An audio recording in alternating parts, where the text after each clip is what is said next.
Summer, we want to go ahead and kick the meeting off at 9:08. 9:08. Okay, roll call. Deb Wellens. Present. Parisa Brown. Here. Hank Galena. Here. Jackie Height. Here. Lisa Morales. Here. All right.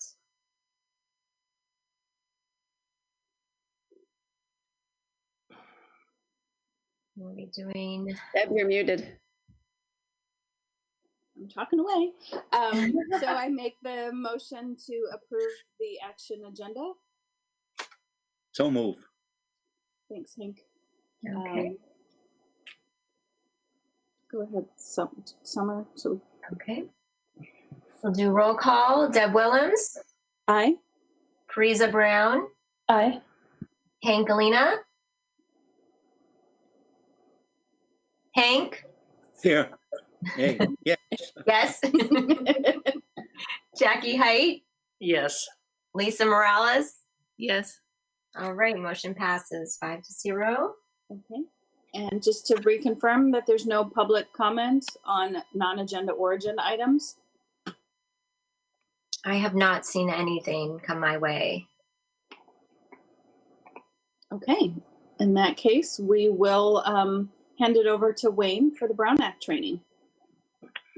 All right. Good morning, everyone. Does everyone have a copy of the slideshow? Because I will kind of go along with the slideshow if you do.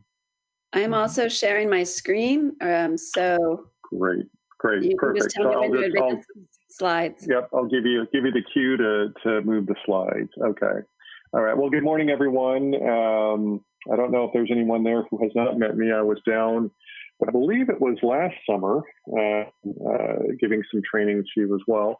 Wish I could be there in person. Your area is always one of my favorite places to be, but all for naught. I'm in smoky Sacramento today instead. So let's go ahead and get started. Oh, go ahead. Yes. Yeah, Wayne, just wanted to let you know we do have 2 new board members that are that this is their second meeting with the board. Hank does have extensive background in education, so I suspect a lot of this will be a refresher. I don't believe Jackie's been on a school board before. Jackie, have you gone through anything Brown Act training before? I just listened in to the 2 sessions that were held Tuesday and Wednesday. So that's the first I've heard of it. Okay, good. So I suspect it'll be a lot of new things, repeat of the training that you just had. And then, so Wayne, you can kind of highlight what's relevant to us, what's changed, and just go through. Yeah, kind of hit the high points on the Brown Act. That's kind of what my plan was, is to do some talk about the new issues, and then just kind of do a 25,000, 30,000 foot level, hit the red flags on the Brown Act kind of thing. So great. Yeah. With that, we'll go and go ahead and switch to slide number 2. And let's talk about new laws. So SB 126, which many of you have probably heard of, was a big deal last year. And it became Education Code 47604.1 beginning January 1st of 2020. And what it says is really not much different than what Olive Grove has been doing, because as our client, we've been recommending that you follow these anyway, but it's never been expressed in the law that charter schools must comply with the Public Records Act, the Brown Act, Political Reform Act, and Government Code 1090. Now it is, because under 47604.1, it expressly says charter schools must comply with these public laws. Next slide. The bigger issue for you all under 47604.1 is it gives us information as to where charter school boards can have their meetings. In the past, the Brown Act has this kind of vague reference to the jurisdiction of the public agency. And the question has sometimes come up as to what is that jurisdiction? Is that jurisdiction, the authoriser's jurisdiction? Is it the county? In your case, where you've got multiple schools and multiple counties, what is that jurisdiction? Well, 47604.1 answers this, not necessarily perfectly, but at least they answer it. And they go through all the different scenarios of different charter school boards. And for you, it addresses multiple charter schools operating, board operating multiple charter schools in more than one county. And it says it will meet, the board must meet within the physical boundaries of the county in which the greatest number of students enrolled in those charter schools reside. So you can no longer, if you did in the past, go to the different schools in the different counties to have board meetings on occasion just to kind of reach out to those communities. You have to have board meetings in the county where a majority of your students live. May I it ask also- a quick question? I'm sorry, this is Yeah, Meg, please. the executive director of the school. I just want to clarify that Olive Grove has 4 charters, but they're all chartered through the Santa Barbara County. We have one learning center that's in San Luis Obispo, so it's an out-of-county learning center. That's right. I apologize. My mistake. I was thinking you had. I thought that was a school. Yeah. So you are. So with all your schools in the same county, then the easy rule is you must have your board meeting in that county. So you're going to have all board meetings in Santa Barbara County. And this really only plays for you all with if you want to have a retreat or something. Of course, you're lucky enough to be in Santa Barbara County, so you don't need to go to a different county to have a retreat somewhere if you want to, once this COVID is over. But you must have a meeting in Santa Barbara County. This does apply for you all, that you must have a two-way teleconference location established at each school site, and that includes learning centers as well. So you must have someone at each school site where you're not having a board meeting who at least has a smartphone or a telephone where if somebody wants to come and listen or participate or watch the board meeting, they can do that. So you do have to have that teleconference capability at each school site. Now, I'm going to correct myself here because of my mistake. You do not have to audio and video record your board meetings because you aren't in multiple counties. So that only applies to charter schools that are boards that operate charter schools in multiple counties. The question has come up during the virtual board meeting world is if you do record your meetings, do you have to post them? And the answer is no, you do not have to post them if you record them. But there is a little known rule in the Brown Act that says if you record your board meetings, you must keep that recording for at least 30 days. So if you are recording your Google meetings, you do need to keep them for 30 days, and they are public record if somebody makes a public record request for them, but you do not have to post them. You can if you want, but you don't have to. So can I get clarification? Can I get clarification that you say we do not need to record our meetings? Because we started doing that last January, or maybe I guess this January, because we were told we were under the impression at the last training that we did. But is it because SLO is considered a learning center and we don't have a charter in SLO County that we don't have to? Yeah, the rule is that if the board operates multiple charter schools in multiple counties, and what I'm understanding you say is that, and I had forgotten this, I apologize again, but as I'm understanding you, the operation you have outside of Santa Barbara County is not a charter school; it's a learning center of a charter school. Is that correct? Yes, that's correct. Yeah, it seems like semantics to me. To me, it seems semantics. So when you say charter school, you mean the actual charter is not. Yeah, the actual charter school. Yeah, although I will say this. I mean, it certainly isn't against the rules to go ahead and record and post it. It's whether you have to or not. Yeah, I was just thinking of the expenses associated with that, and if we needed to cut, it's just nice to know that what we're legally required to do in case something happens. Maybe we have a technical difficulty at some point, right, to know that we could still keep going and be legal. So it's nice to understand that. Yeah.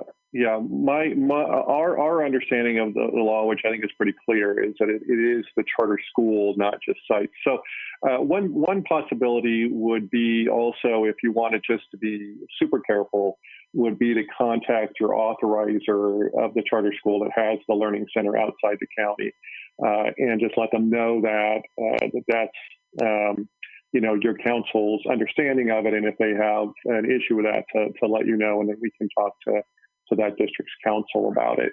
But it's in 47604.1, it's clear that they're talking about charter schools. So that's been our argument, and it's been successful so far in a couple of clients who have similar situations that you have. And Wayne, this is Meg again. Just to clarify, though, we still need to have someone present at the Learning Center in SLO under non-COVID conditions when we're having our meetings, so that we have the two-way teleconference at each site, correct? Even though that's not a That's correct. Great. Okay. Yes. Yeah, that's correct. School site is considered to be a learning center. Yes. Thank you. Yeah, and you also are correct. We're going to talk about COVID in a few minutes, but one of the exceptions right now is obviously during the time that you're doing, that you don't have students at the school sites. You do not have to have teleconferencing at those locations, and as long as you're providing access via either by phone or by internet. And we'll talk about the governor's executive order here in a little bit. The last part of, and please, if you do have a question, do just jump in. I know I'm on the phone, so it's kind of tough, but just interrupt me and we can go from there. The last issue on 47604.1 is it does allow for charter schools to have employees on the board. What the rule is that the employee can be on the board. However, they must abstain from voting or influencing or trying to influence the board on all matters uniquely affecting that member's employment. That's a little vague for us. We're still recommending that if you don't have employees on the board, if you don't have that culture already built into your school, that you don't start. It just is kind of a landmine for possible conflicts of interest with employees on the board. So, all right, let's go through the Brown Act. And within the Brown Act, we'll talk about the COVID executive order as well. So real quick, just a refresher for most of you, and that is what a meeting is under the Brown Act. Very important, because if you're having a meeting as defined in the Brown Act, you must notice it and you must have an agenda for it. So that would be a meeting of a majority of the board talking about school business. So if there's just two of you meeting to talk about school business, if you're having over coffee or these days over FaceTime, that is not a meeting. Or if you have a majority of the board together, but you're doing something else other than school business, that's okay as well. That's when you have a majority of your board talking about the school. It becomes a meeting immediately thereupon, of which you begin talking about school business. And if you have not agendized it and have not noticed it, you are violating the Brown Act. And I'll use a specific example that we had an issue with last year that I think a lot of boards don't think about. So I'll throw this out to you. So you remember when you do meet together, sometimes, of course, boards will adjourn their meeting. And then as you all walk outside, you walk out to your cars. And let's say there's, a majority of you walking out to your cars, and all of a sudden someone says something about the school. And you start talking about something about school business out in the parking lot after the board meeting. The board meeting has been adjourned. That technically, if someone is there and wants to complain, that is a Brown Act violation. You're having a meeting outside your agenda and your notice. So, as I often say in trainings, this law is an antisocial law, right? It kind of keeps you from being friends, as a group. But do remember that, when you adjourn, you need to adjourn, right? And do not continue social time afterwards with the risk of school business coming up. The Brown Act also applies to meetings for board committees. Just make sure that it is a board committee. If it is a working group that's created by your executive director, that is not a committee. It is committees that are created by the board, and that would include like an audit committee or a finance committee or a governance committee, something like that, that's created by the board and reports to the board.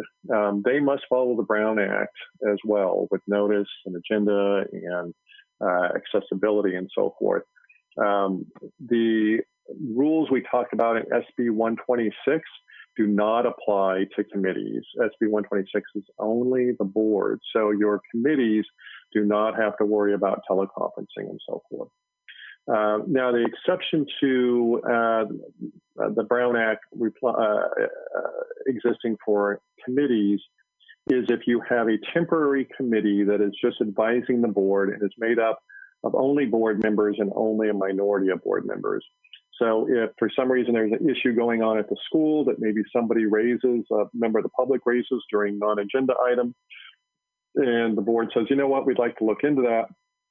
Why don't we appoint board member A and board member B to take a look at that issue and report back to us, advise us next month as to what's going on. In that situation specifically, you have a temporary committee, right? You're just lasting for 1 month because you're going to report back to the board. It's advisory, not making a decision, and it's composed only of board members and less than a quorum. That specific committee does not have to follow the Brown Act, but any standing committee would. The other thing to worry about are possible serial meetings. There's 2 examples, the hub and the chain. The hub is the circle there, the wheel. And this happens most of the time with emails, sometimes with text messages. Try to avoid text messages if you can. But emails, if one of you sends out an email to all the other board members and it's about school business, that is a meeting because you are discussing school business with the majority of the board. Now, before the question comes up, I will tell you that it is not considered to be school business if you are emailing people to say, hey, are you available for a special meeting next Thursday night? That is considered board business, not school business. So you can have brief conversations with all the board members about technical things like date and time of a board meeting and people's availability to meet. That's okay. But we're talking about, actual school business of some kind. So you don't want to be emailing everybody else as a board member. If you have something to do with school business that you want to share with the other board members, and this happens from time to time, right? You might read an article about charter schools or something's going on locally that you see that you want to share with the other board members. Just give it to your administrator, right? Give it to your executive director and have her send it out because she can't violate the Brown Act. Only board members can violate the Brown Act. So she can send it out to everybody and then just make sure that nobody responds, right? If your executive director sends it out, she can make sure by sending it out BCC to everyone that you will not respond all and start talking about school business. The other issue that can come up with a serial meeting is with social media. On Facebook, for instance, if a majority of you post on the same page, that can be problematic. That may be considered a Brown Act violation by some authorizers if a majority of you are talking about school business on the same Facebook page. Right? Same thing with Twitter or Instagram, same kind of idea. So just be careful about social media and a majority of you posting on the same page there. The chain example of the serial meeting is when you go from person to person to person, and pretty soon everybody knows what everybody's going to do or what everyone's thinking about agenda items. So for instance, board member A and B go and have lunch. That's fine, right? 2 members of the board talking about school business, not a problem. But then board member B leaves at lunch and then meets with board member C and D. And then after that, meets with board member E. And during these meetings, she's telling everybody what board member A said in our meeting earlier, how they're going to vote and how board member C is going to vote. And pretty soon you have, by a chain, you have created a majority of the board. What that means is a majority of the board knows what each other are going to vote or how they're thinking or their approach to the upcoming meeting or the item that's being discussed. So in that situation as well, that's considered a meeting under the Brown Act, and that can violate the rules. teleconference. This is where we start talking about in 2920, the executive order. But before we talk about it, let's talk about the old days, the good old days, when we used to have regular teleconference meetings if you needed to before we went into COVID. And in normal times, the teleconference meetings have these requirements. The agenda must be posted at all locations. So if wherever you're teleconferencing from, you must post it for a regular meeting 72 hours in advance, and for a special meeting 24 hours in advance. And it must be outside where people can see it at all hours of the day and night. So if you're going to teleconference from your office, you can't just put it inside your office somewhere. It must be posted like at a window or down outside of the office where everyone can see the notice at any time, day or night. The location must also be posted on the agenda for the meeting. So you would include it on your agenda along with the location of the regular meeting. You'd also add teleconference location and that address. All votes must be taken by roll call. This is the one rule that has not changed during the COVID time. We'll talk about that in a minute. Each location must be accessible to the public. So in other words, if you want a teleconference from home, just make sure that you don't have stairs with no ramp. Make sure that it's ADA compliant. Same goes for your office. Typically, offices are ADA compliant. Typically, houses are not. Members of the public must be able to access and have a right to address and also hear the board meeting from the location. And what that means is you posted your agenda outside your teleconference location. If someone comes up to your house 2 minutes before the board meeting is expected to start and says, hey, I saw the agenda, this looks interesting, I'd like to participate, you have to let them into that location, whether it's your office or your home or your vacation rental or wherever you are in your teleconferencing. If someone wants to join you to listen and access the meeting, you have to let them in. And then finally, a quorum of the board must participate from within the Santa Barbara County. So what that means is all of you could teleconference if you want to at a meeting. There's no rule against that. I know some schools, sometimes boards will say, well, wait, we have to have a majority of people present. That's not accurate.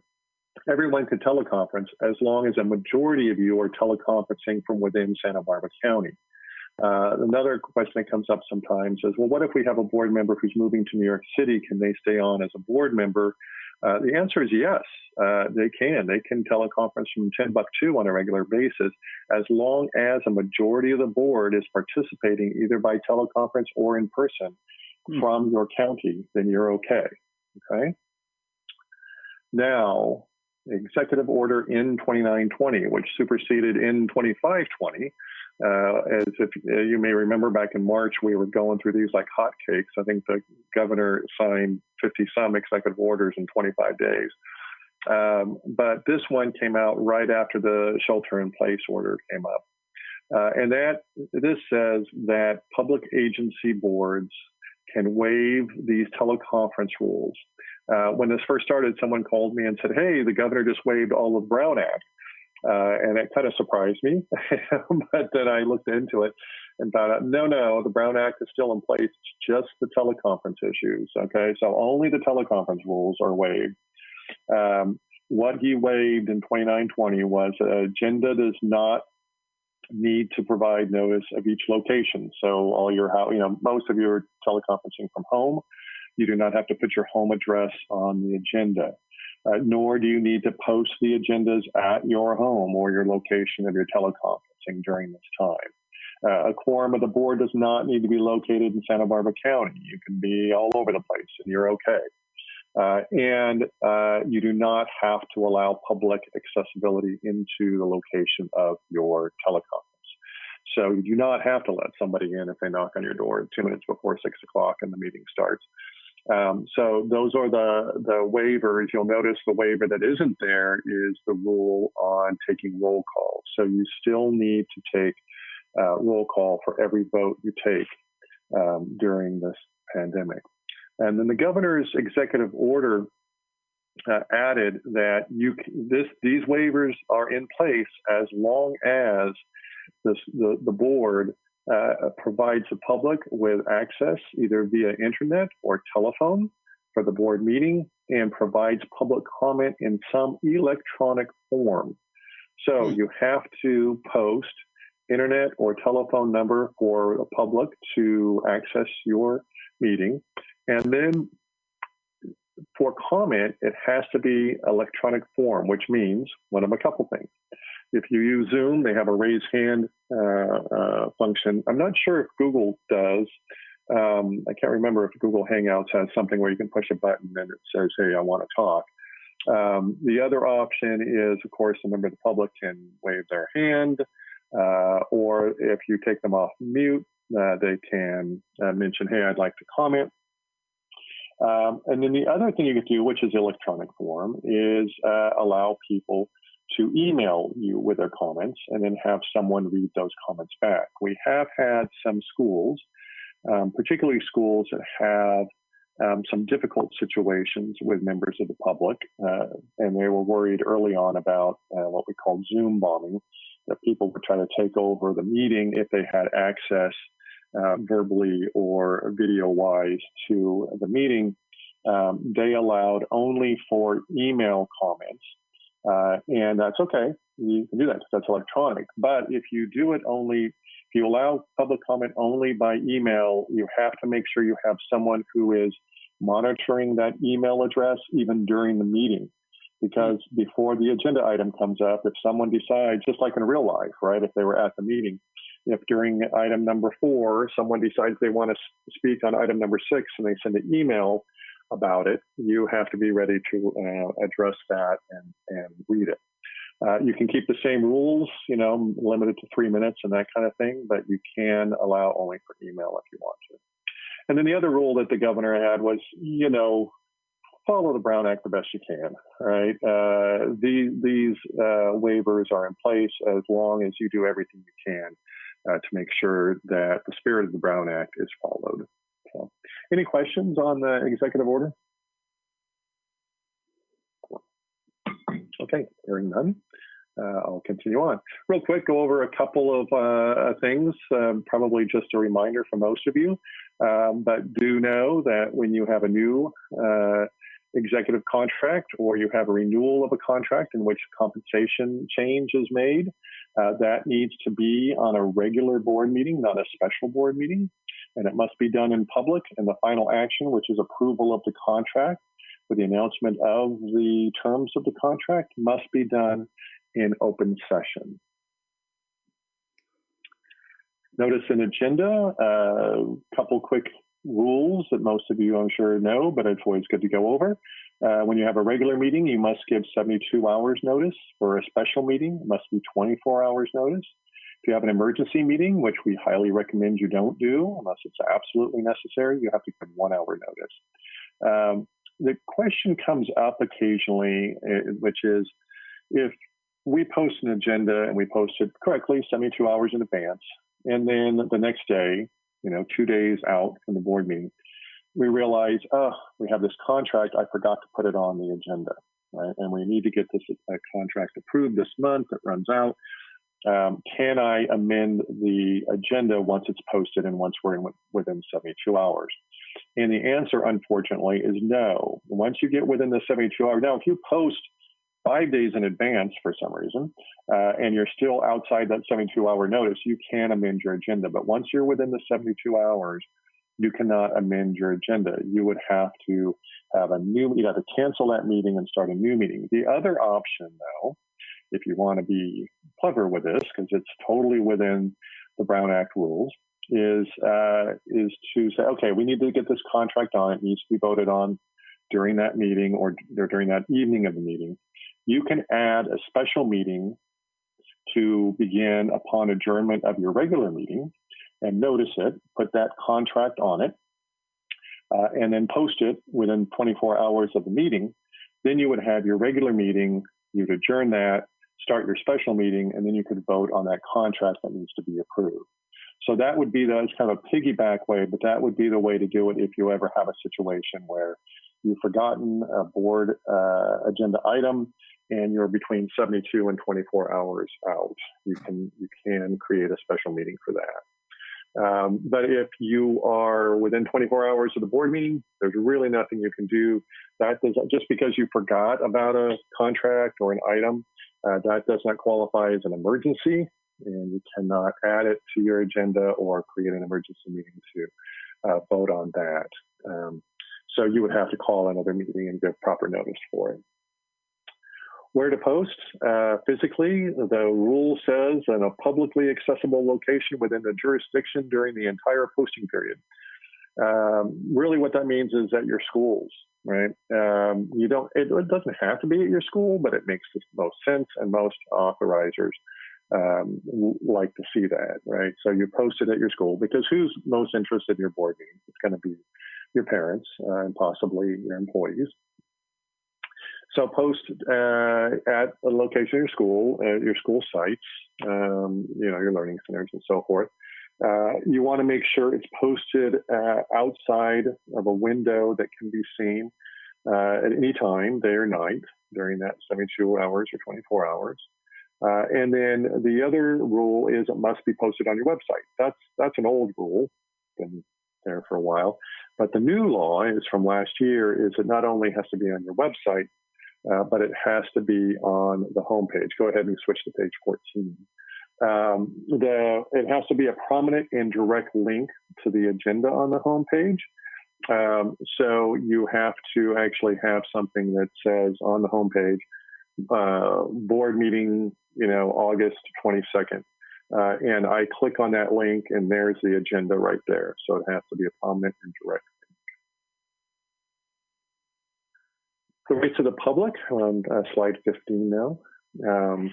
The public obviously has a right to give testimony or public comment at the meetings. The Court of Appeals in California has said that limiting the public to no more than 3 minutes per item is within the Brown Act. It does comply with the Brown Act, so you can limit the public to no more than 3 minutes. If they're using a translator, you have to allow them twice as much time, so up to 6 minutes. There are some districts and some schools that are cutting it now down to 2 minutes.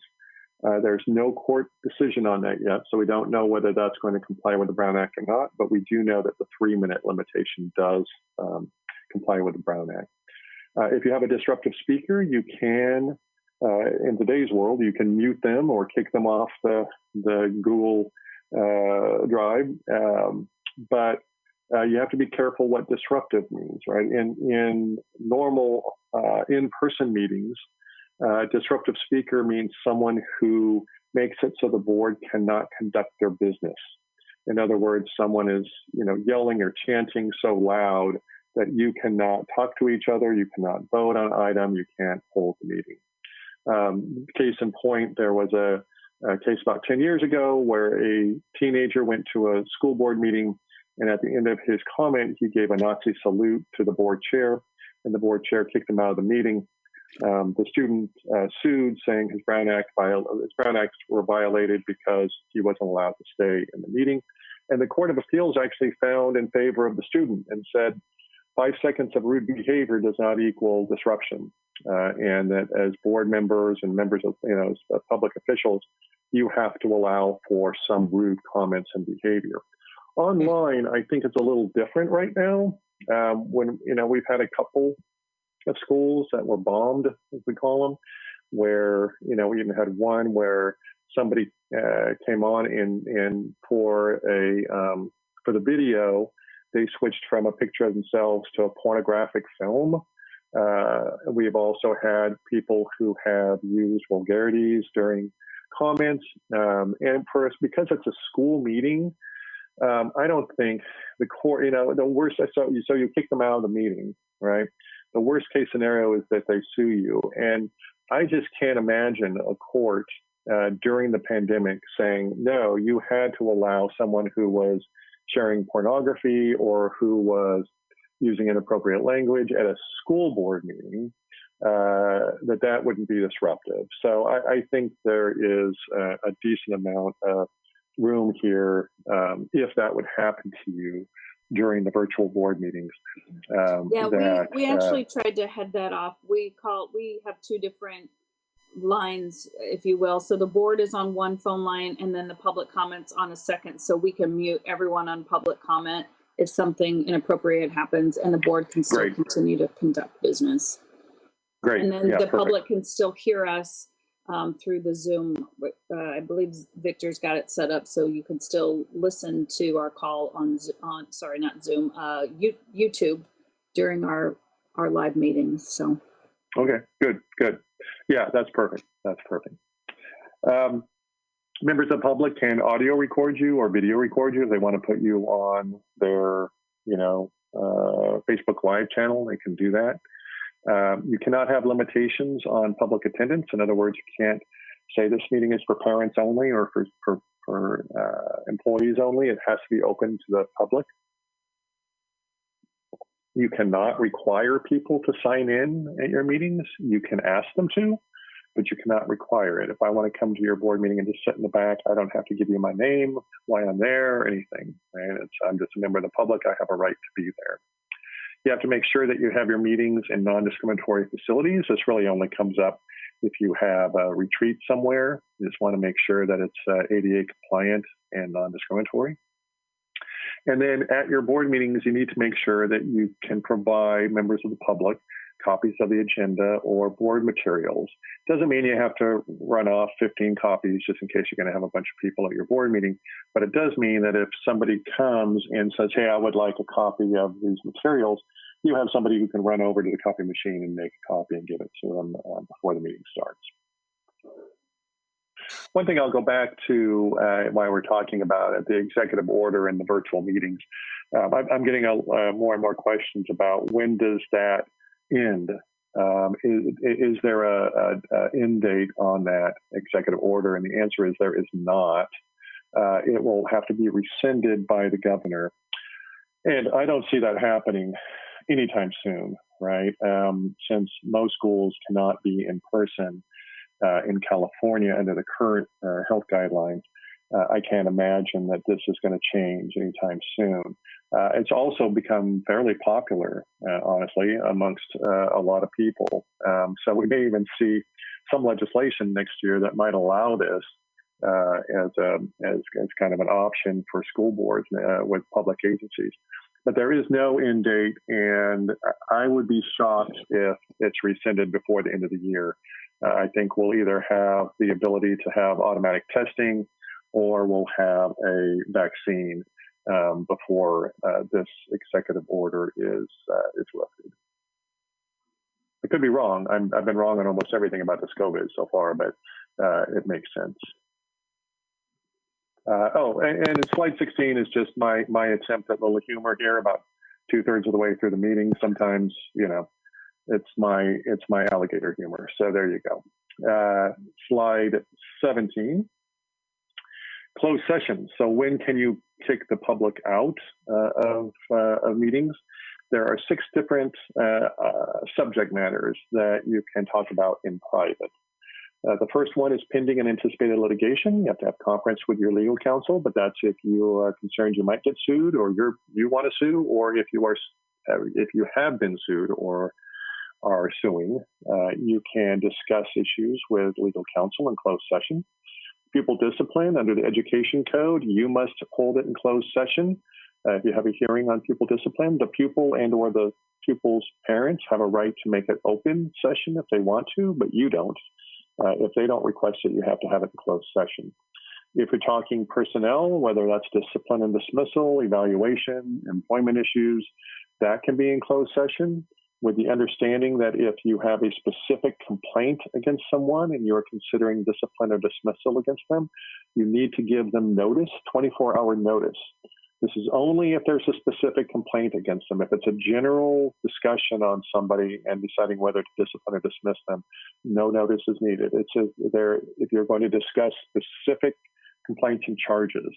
And if you're going to do that, you need to give them 24-hour notice. It doesn't mean that they have a right to be in the closed session. What that 24-hour notice does is it gives them a right to demand it be an open session instead of closed session. So if for some reason they want, if there's a complaint against them and they want to have 15 people from the school be testify in their behalf, and they want to make this public and they want to make a big deal about it, they have that right to do that under the code.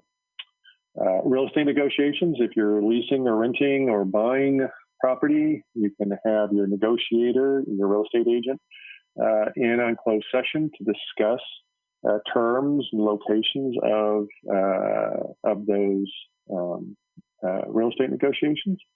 Labor negotiations, typically this is for unions, but if you are negotiating with a large batch of employees together, for instance, if you do handle contracts with all your teachers at the same time, you could have labor negotiations in closed session. And then last one is public security. An example of that is if you want to put together active shooter plan for your locations, you can have law enforcement join you in closed session and help you, with some expertise on putting together that type of plan, and you can do that in closed session. So any kind of like security issues with the schools.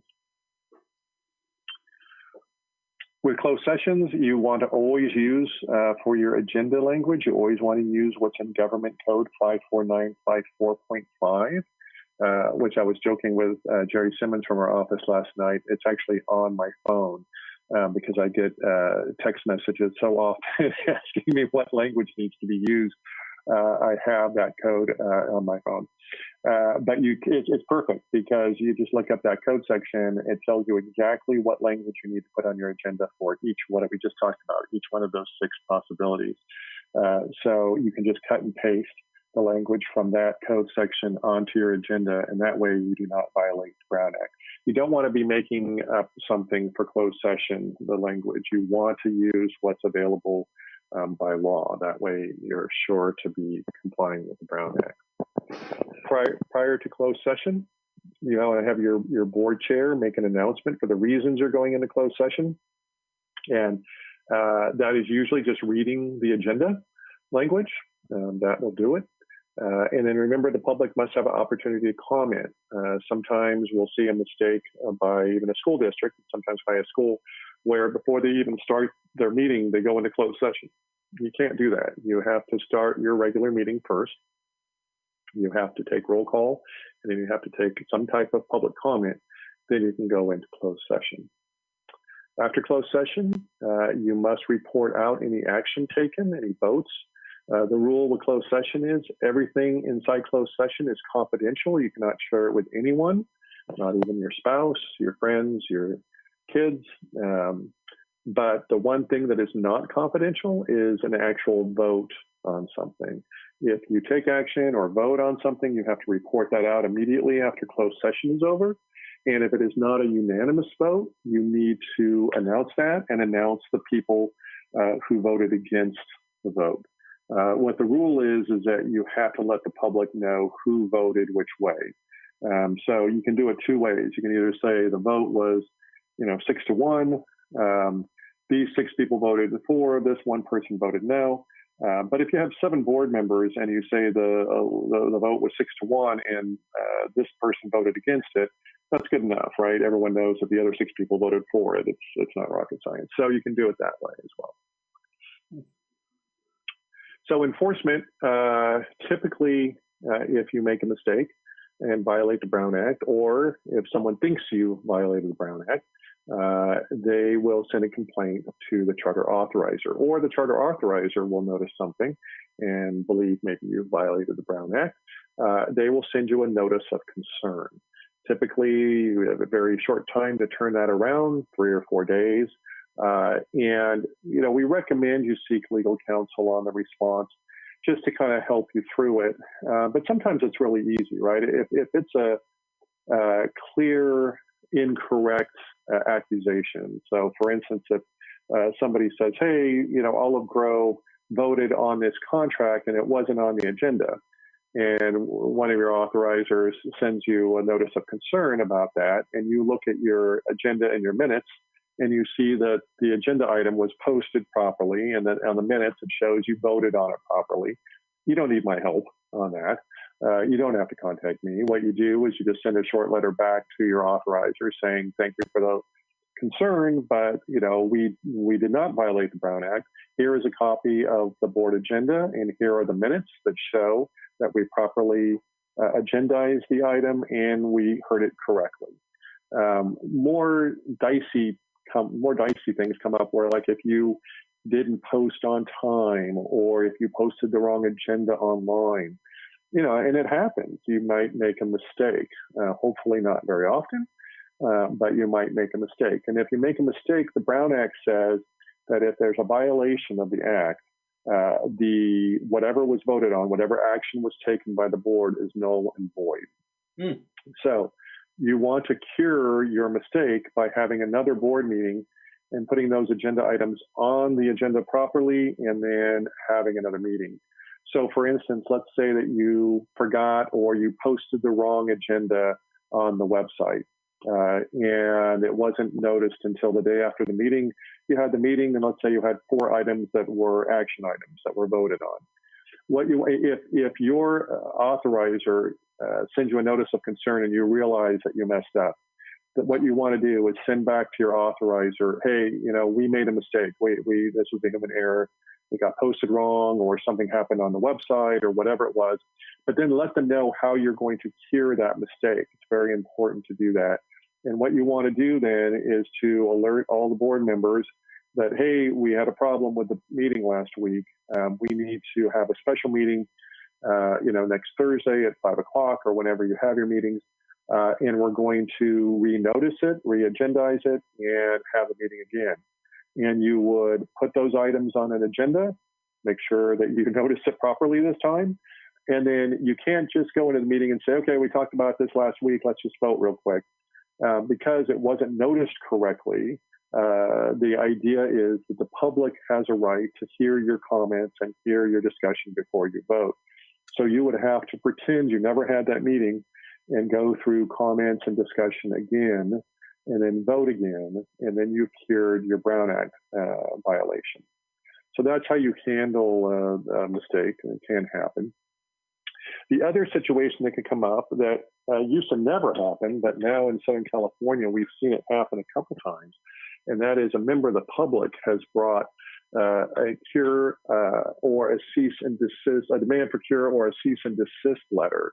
And what's happening in Southern California, there is this one gentleman who has charter schools in his sites, and he is going to several different charter school board meetings virtually, and he's discovering what he thinks are Brown Act violations.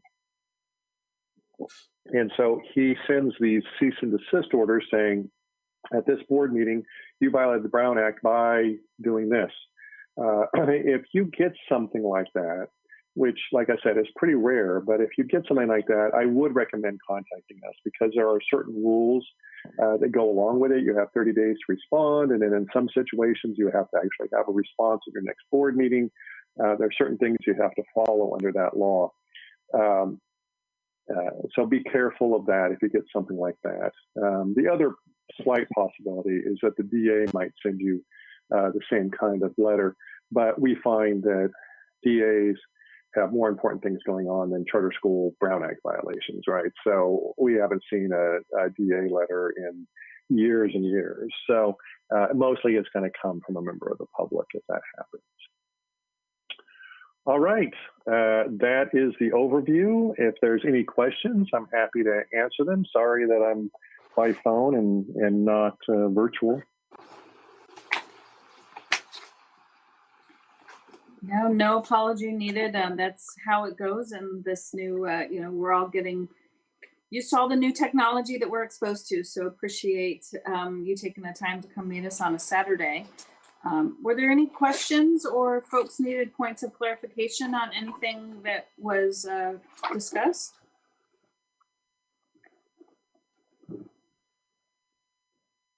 Okay. I think we lost Meg for a second, so we'll give her a couple minutes to join. Oh, I'm she's here. back. Okay, good. For some reason it said you left. Oh, I turned off my presentation mode, so I think. Oh, that was it. Okay. Good. It scared me. I was like, no. I didn't go anywhere. All right. Well, thank you very much. We appreciate All right. the presentation.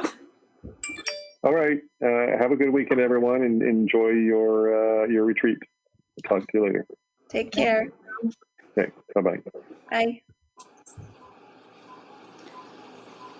Okay.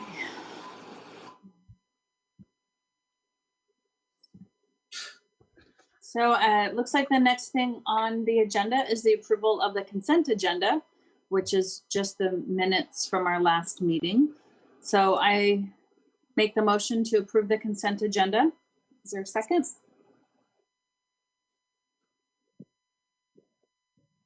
I'll second. Okay. Thanks, Lisa. Okay, Summer, will you take us through a vote? Yes. Deb Willems, Yes. Carissa Brown, Yes. Hank Galina. Hank, Yes. Jackie Height, Yes. Lisa Morales. Yes. Okay, motion passes 5-0. Thank you. So the next item on the agenda is discussion items to give us some time to talk about the bylaws and some policies and then the strategic planning. Meg did provide us in our board packet the current bylaws. I know we had it on our agenda, gosh, I guess it's probably about this time last year to try to clean up some of the language. And I really don't even know where we left off with that. So Yeah, just a little background, Deb. I did, just so you, for that context, what I could decipher was that they were discussed at the last June 12th, 2019 meeting. And they were on the agenda for approval at the following meeting, June 17th, 2019. Those minutes from the June 17th minute shows that they were put on call for a future agenda item, but then I can't find them anywhere on the future agenda item. So that's why we wanted to bring them back today. okay. I was pretty sure that we did talk about them at the August meeting, the last time that we had Brown Act training, but neither here nor there. Yeah, which would have been, I think, August 3rd of last year.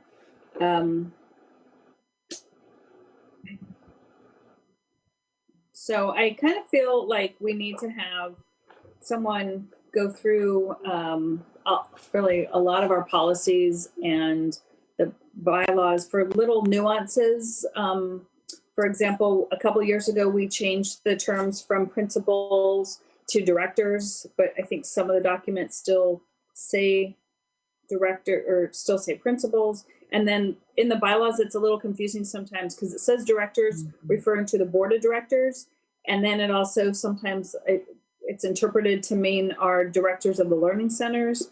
So I just think in general, it needs to be cleaned up. Did anyone else kind of look through it and see anything? Lisa or Teresa, do you remember what else was in the conversation from last time we went kind of looked at it, just trying to dust off and close out that open action? I honestly thought we had already done it. And when it came up again, I was like, I thought we already approved those changes. Well, and maybe we did, but I don't think they got posted. I don't know where the copies are. I tried to go through the minutes and the agendas as carefully as I could. And if it was an action item, I missed it. Like I said, I tried to find it. No worries. That's we're just trying to clean things up and make sure we all know where everything is.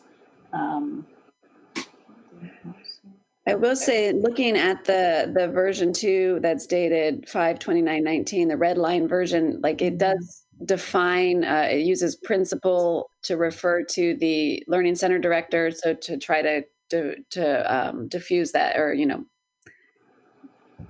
reduce that confusion. So that is one of the things that was added as a, define in the new version. I think from what I could tell, one of the big differences between the earlier bylaws and the proposed changed ones was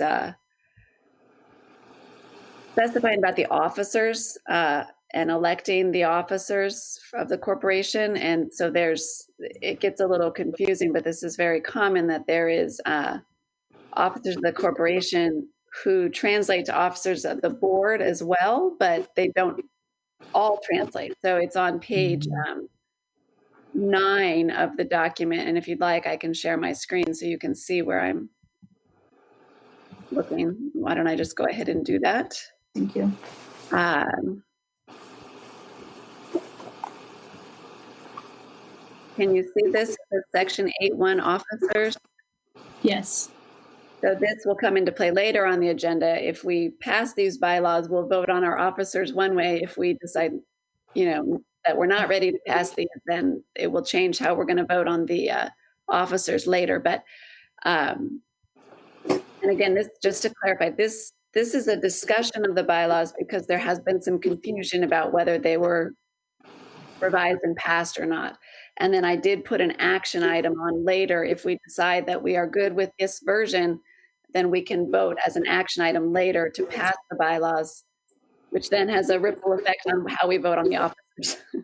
Okay. So one of the biggest changes that I saw was that this specifies there's a president of the corporation, which is typically the executive director of the school.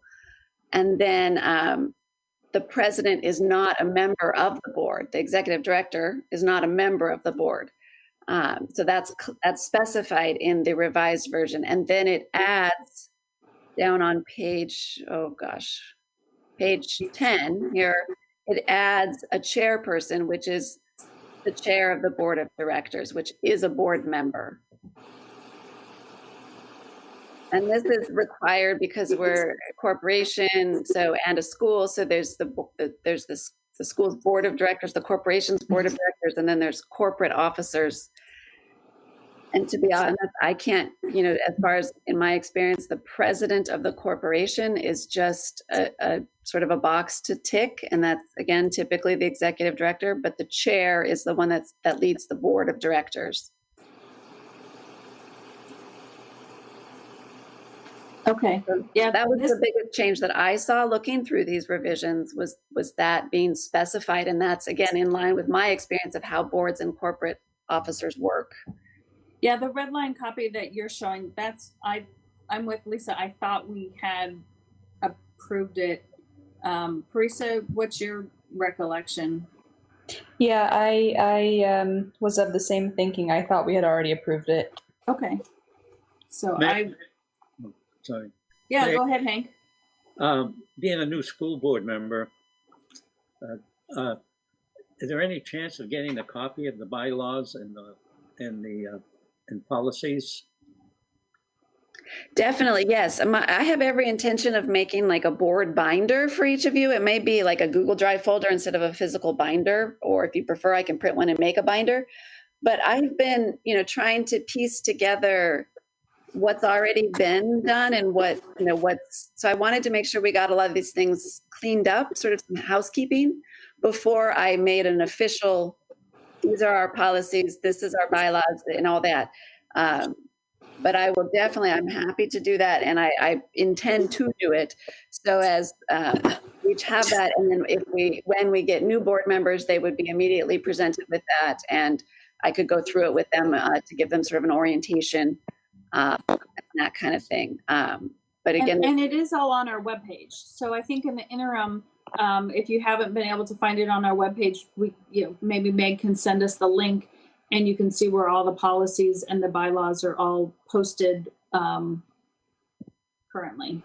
Right, and just so you know too, I took all of those policies off of the website and downloaded them, and I put them in that folder that I shared in the board packet. So this month's board packet, the item that is the board policies, and that's coming next is our discussion of board policies. So it's titled 8B board policies, the folder, I think. I'm not looking at it right now, but so they are all compiled in there. And I put a few other ones in that board packet folder, the board OGCS, I'm sorry, it's called 8B OGCS Inc. policies. The ones in the folder, like, so it says board governance policies, facilities, operations policies. Here, I'll show you again. So I'll share this just so you can see what I'm talking about. So you should have a board packet folder, and then in that is this 8B OGCS Inc. policy. And within that folder, each of these were the way they are posted on the website. So I took these off the website, I downloaded from the website.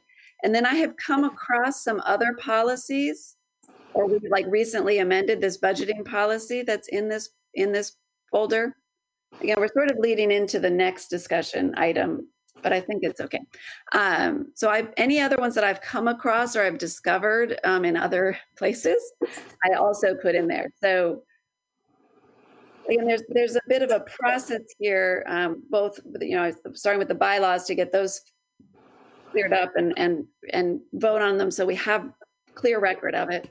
And then going through these policies, and I'll speak to more about that, why I want to, well, Deb already mentioned why we need to go through some of them, but I have some other details too about just some reasons to go through them.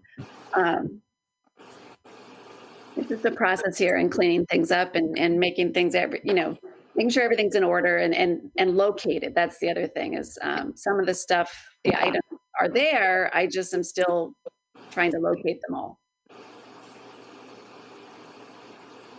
So, I mean, I guess if you would like to discuss the bylaws anymore, I mean, maybe it sounds like you don't need to discuss them anymore and we can just move ahead to the policies and then come back around when we get to the action items and vote on the bylaws. It's your, whatever you wish to do.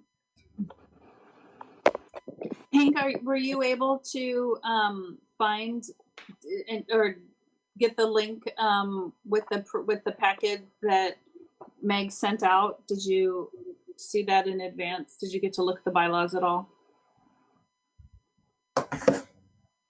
I just sent the link to you as well, Hank, to your Olive Grove email account, the link that you can just click on and it will be right there for you. To the board packet, Summer, or the website? To the website for our governance.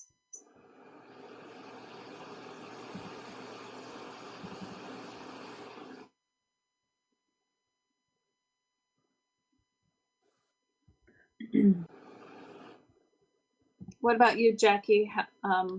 Yes, I got the package and I reviewed the both the original bylaw and the red line version. Okay.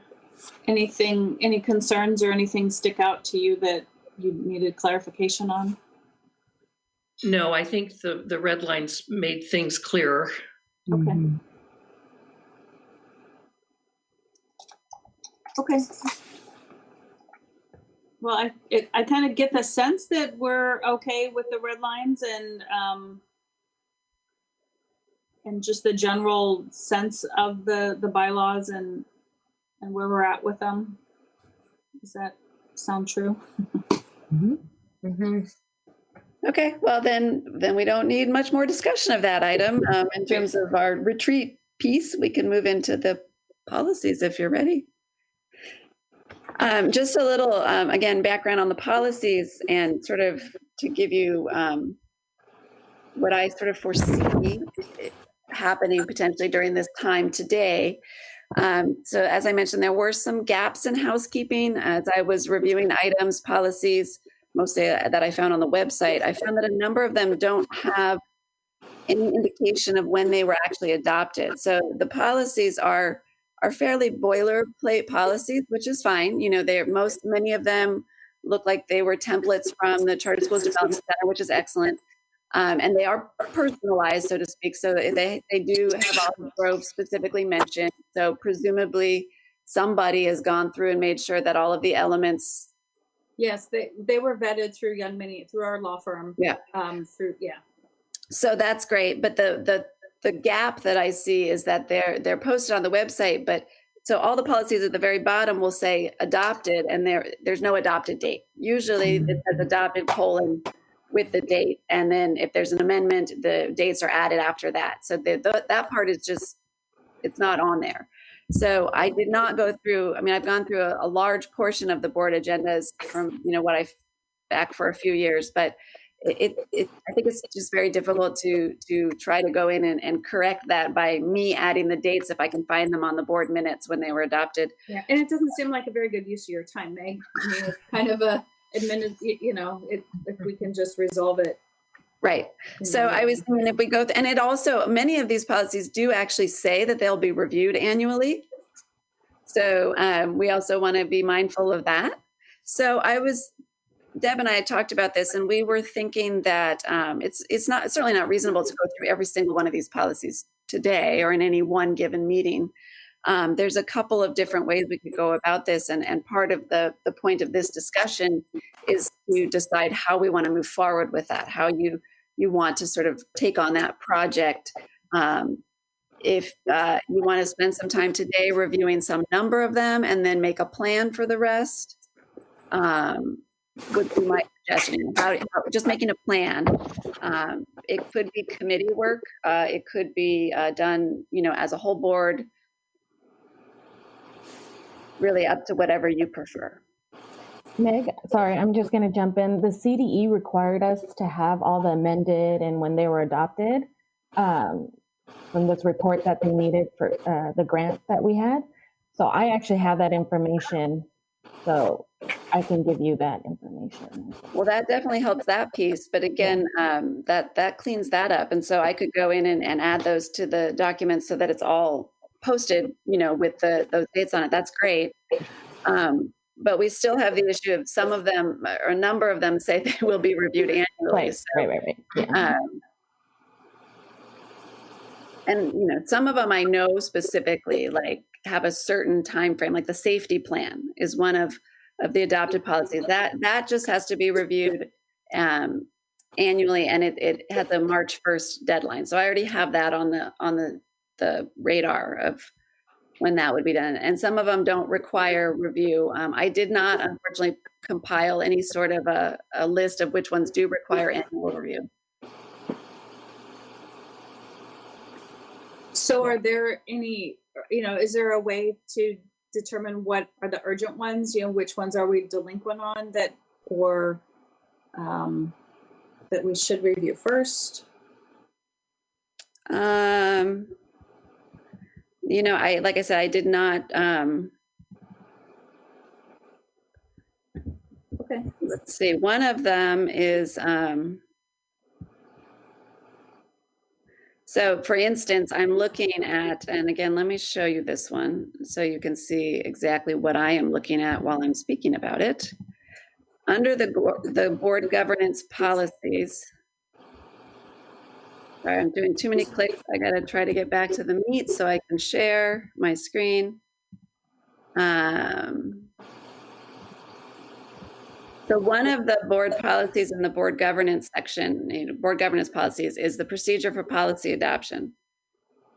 And at the very end of this policy, it actually says no later than September 30th, the policy committee shall complete a review of all the existing policies. So we may want to amend that, that may be something we want to amend, because is it reasonable for a board to review every single policy every year? I don't know that that's reasonable. Yeah. So again, that's this policy procedure for policy adoption. Well, and if we did do that, then we should have a policy committee.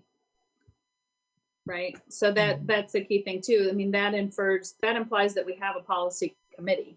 So that's probably up here. Let's see.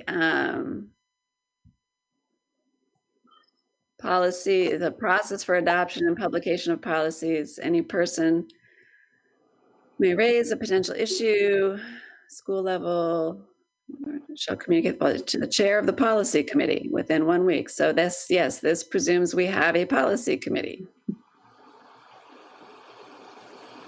which I'm presuming is not necessarily the case, or if there was one, it's no longer active. Correct. Yeah, I'm not familiar.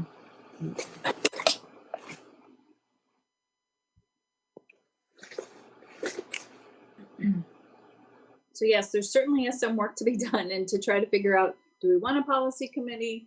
I just kind of feel like we need to read through all the policies, figure out what other committees are we supposed to have, or that we're not compliant to, that we need to be, kind of figure out what those actions are, or, I almost feel like we need to create a policy committee to look through the policies to see if we need a policy committee. Well, I think you're right. And I think starting with that one about the policy adoption, would be, a good one to look at and to decide. Well, of course, maybe it's better to do some of the work first and then go back to that policy on policies and decide how. Yeah, we kind of have to get a lay of the land a little bit, and yeah. Right. I mean, some of them are, like you said, are kind of boilerplate and standard, but I think we need to all become better educated on what are the policies and procedures, and which ones are required and which ones, sometimes they're generated out of necessity, and do they still make sense? Yeah. Right. And, there are some, I'm trying to see too, there are lists of policies that should be in place. Yeah, so there is one in particular, I thought we had changed it, but there's the school board meeting policy number 5, where it talks about closed session. We do not have a closed session meeting minutes book. It doesn't exist. So things like that, I know that we don't have. And it talks about how you have to record.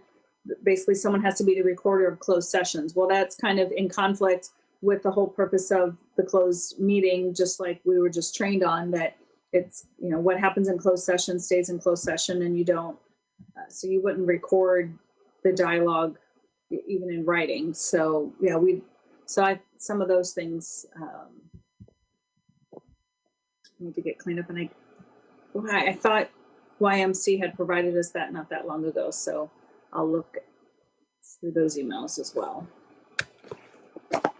Okay, so I also have for you, and I apologize, I did not put this. I neglected to put it in your board packet, but I will do that right now. Is a list from, and I haven't gone through it in great detail, but it's a list from the Charter Schools Development Center. Let me share my screen again so that I can show you what I'm talking about. Some of this is a little cumbersome, sorry. This is a Charter Schools Development Center governing board policy checklist. So this would be great, I think, to use in planning and going through things. Mm-hmm. So it lists the different policies, and it says which are legally required and which is best practice. Now, I'll point out that many of our policies came from this organization right here.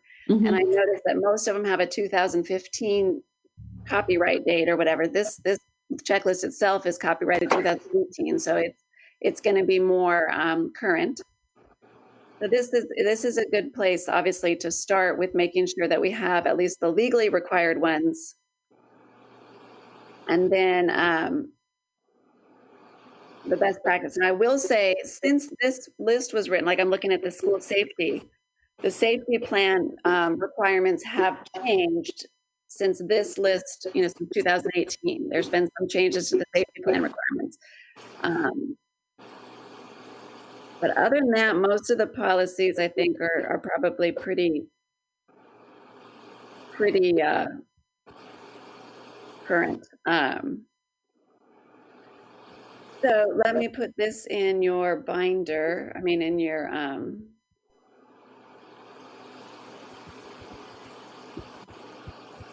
policy folder. So you have that all in one place.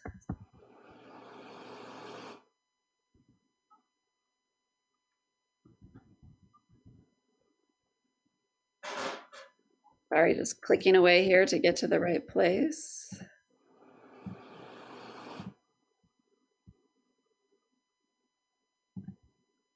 All right, I just put the checklist in there. So that's a good place to start. And then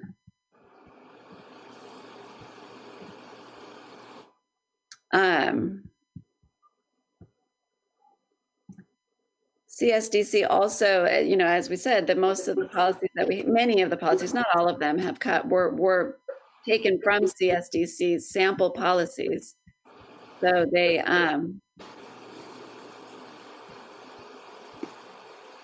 have all of those posted on their website. Now, what I have not done yet is made sure that each of you have a login to this website, and I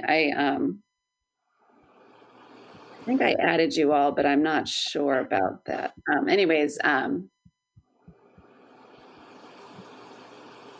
Again, I think most of the policies are decent and fine in their content, and like you said, they've already been vetted by the law firm and everything like that. It's just a matter of making sure that they're all properly adopted, which Madi said she had the list of the dates, and making sure that we're reviewing the ones that need to be reviewing or updating ones that don't quite fit what we're doing anymore.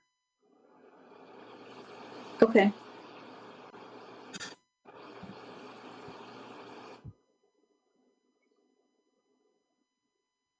Yeah, I think it would be good for all the board members to start off with reviewing the board governance policies.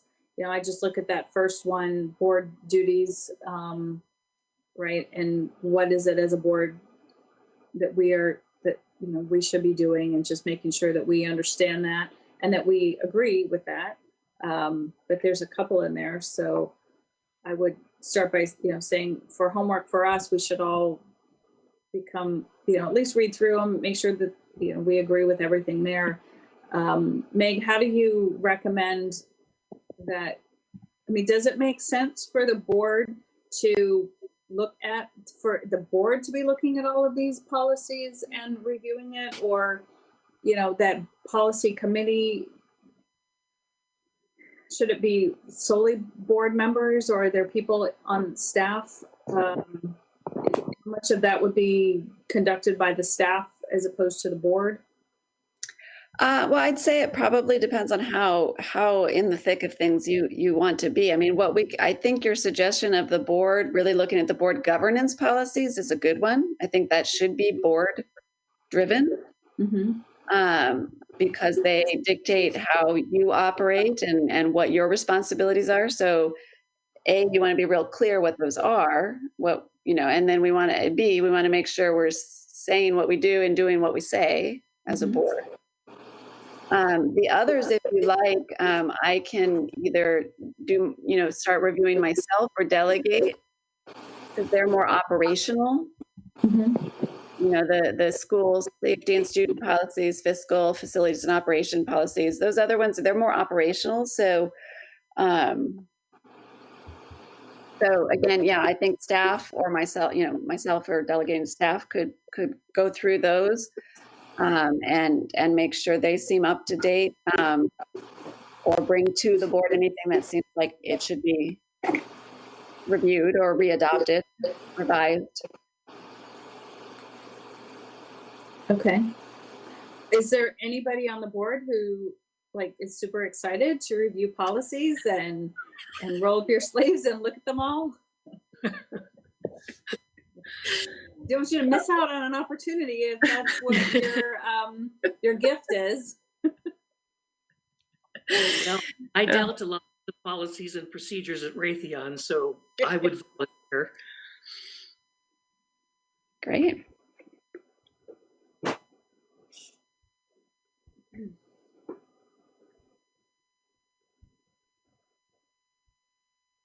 So does that sound like a plan then? Just kind of give the board the homework assignment to look through the board and governance policies, and then we can have another discussion topic at the next meeting. And then if someone does have something that we know is we need to redline, or they have recommendations, then we can kind of talk about it at our next meeting. Does that sound fair? Mm-hmm. And then Meg, you'll look at the other ones and kind of let us know where maybe if we need more resources, or if you'd like a board member to be more engaged with some of those policies, you'll let us know, and then we'll get some volunteers to help out over there. Sure. Yeah, that sounds good to me. So you prefer to have it be homework than spend any more time on it today? Oh, I'm open to the folks on the phone. So, I mean, sometimes if you're each going to be reading them, it's probably, yeah, I I don't would know. kind of think that, yeah, it would be good to, if I'm guessing most of us haven't really read through them. So, we would kind of read them and then we can discuss it at the next meeting. You know, maybe we kind of set aside some time and try to get to concurrence. Yeah, I think maybe we'll have an item, maybe a standing item for a little while on the agendas for some policy review. Mhm. And again, we can do this thing if you know, as we move through these, where we have the policy review some period of time, and if we think that we might be ready to act on changing some of them in the meeting, we can put them on the action items. And if it turns out we're not ready to act on it, we just table that action item and don't. Yeah. We can try to be like belt and suspenders of giving ourselves the opportunity to review, but also the opportunity to act if we're, you know, if you feel ready. So, Yeah. Okay. I think So the thing too is we should plan on a date of when we want, because some of them do have to be reviewed annually. So maybe we should plan on, you know, at least adopting them all or checking the box to say, yes, we reviewed it and they're good by, you know, the end of this calendar year or something, at least the board documents. So we feel like we've accomplished something in a short amount of time. And I recommend just starting at the top of the list and, you know, kind of work through them. If there's, like I said, if there's some, you know, if policy 13 is really out of bed with what we are doing or should be doing, you know, if there's something urgent, then let's bring it to the top of the list. But otherwise, I recommend we just start at policy number 1 and, you know, maybe 1, 2, and 3, we kind of know as homework, those are the ones we should be prepared to talk about and go through the list. And then by December, all of the board ones, at least we can say we've adopted. yeah, and I did not number those. That's just the way they were titled when I downloaded them from the website. So it does make me wonder, like, is there a policy 9? Right. I don't know. Is there a Or policy 7? 12, Right. 11, you know, so I haven't been able to figure all that part out yet. If there's things that are missing or they just. I've had the same thought. I think some maybe have been canceled and, but yeah, there isn't the history there. So we're piecing it all together. So. Okay. And then I think that sounds like a good plan. Okay. So are you comfortable with the goal to by the end of the calendar year? So I started going my thing to look at our board meeting dates. Well, so our next meeting, so we have meetings in September and then not again until December. So December 8th would be the last, board meeting in the calendar year. What was that date again? December 8th Thank you. is the last scheduled meeting for the calendar year. Yeah, September and December 8th. Well, you know, let's see how things look in September, and maybe we decide to do a special meeting sometime between September and December to talk about this. Maybe those of us who don't, you know, if someone gets through more of it, and we can kind of look and maybe I'll try to do a cursory look of all of it and just then. Maybe to the plan. If all of it looks good, then hopefully we can just adopt it. We can talk about it in September, and then with the plan to re-adopt everything in December. And then we'll know more in September after we've had a chance to look at them. Okay. How's that? Okay. Sounds good. I was just writing it down because if I don't. Yep. Okay. It just goes out into the ether. Right. All right. Well, we're moving right along.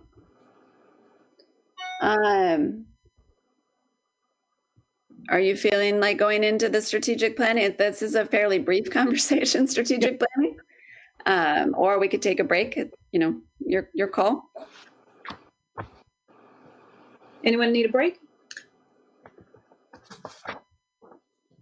All right, let's keep on rolling then. Okay, so this again is just sort of a brief conversation about strategic planning. It all fits into this where I'm trying to piece some things together and try to get a better understanding of the organization and what's gone before and where we want to head.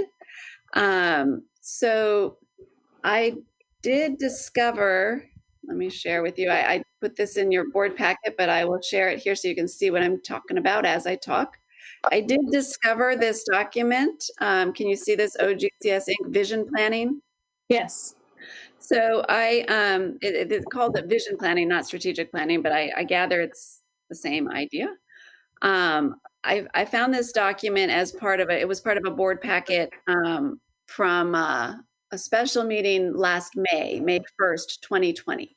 So this was a document, this was one piece of the board packet and presentation from that meeting put together by the previous executive director. So I just wanted to touch bases with where she had laid things out. And I gather that it was her plan, so to speak. I gather that the board didn't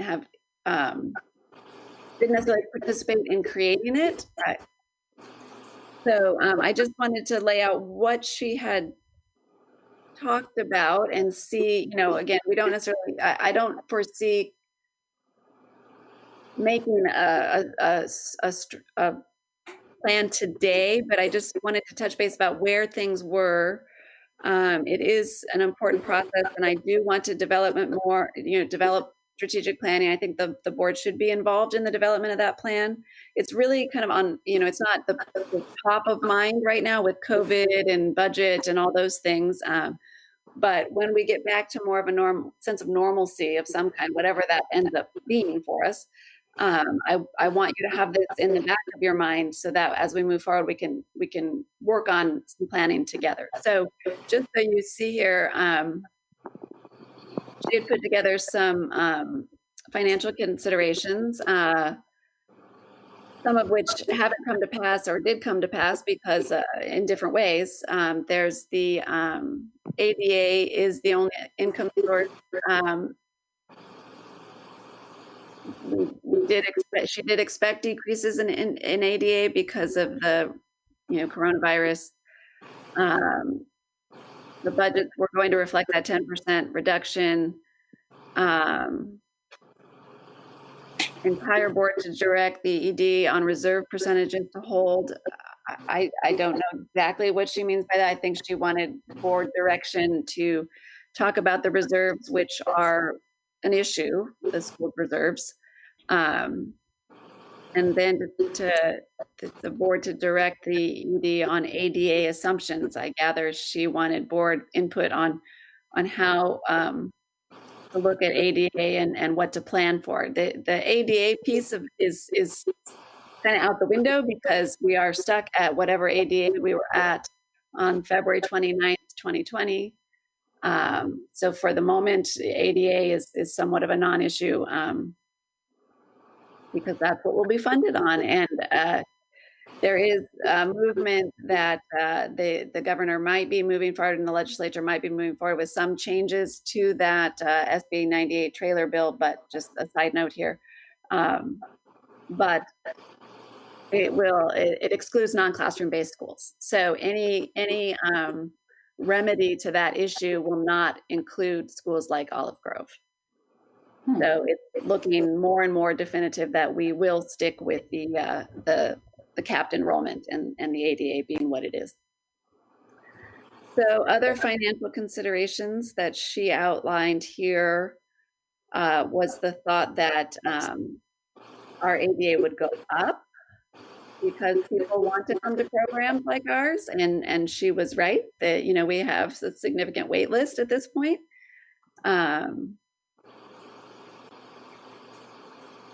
So we're not planning to increase the ADA. She spoke about 2 tiers of learning maybe a tier of learning center supports and online. It's an interesting concept to think about if things are working well with the current situation in some ways. Maybe we do think about a completely virtual program as well as a learning center based program.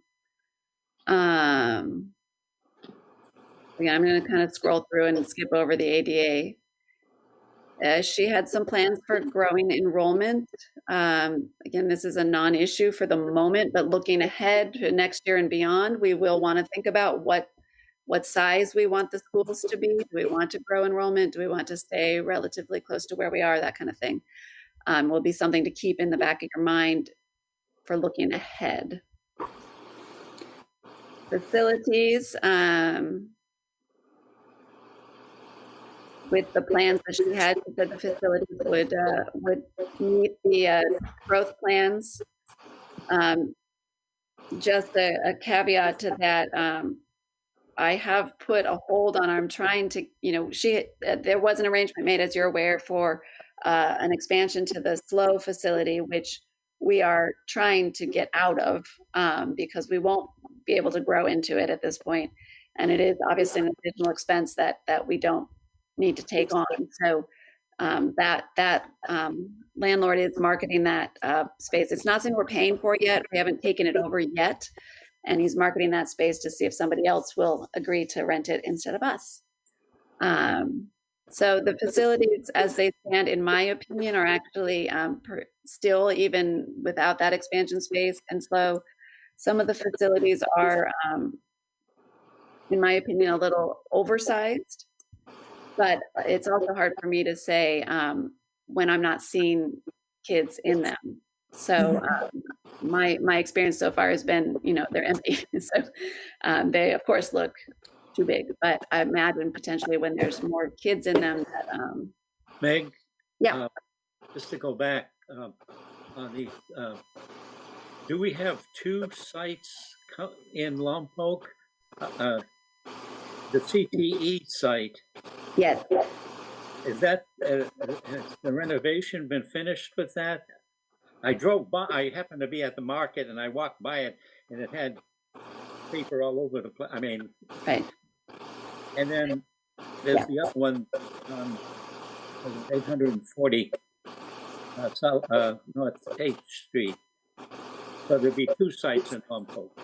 There are, yes. And that, again, was something that was already in motion when I stepped into this role, and we've gone ahead with it.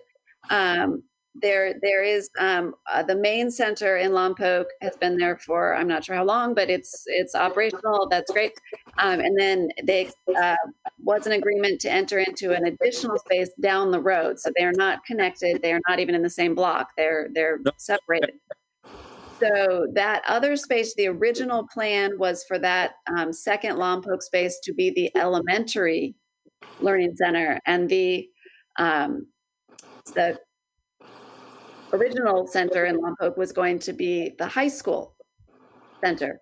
But in conversation with staff and looking at the spaces and talking about the enrollment and the needs and those kinds of things, I helped make the decision to switch that around, and we decided to make the new space the CT, the Career Technical Education Lab and classroom, as well as also the science lab. So it's no longer elementary at all. It's going to be high school lab space.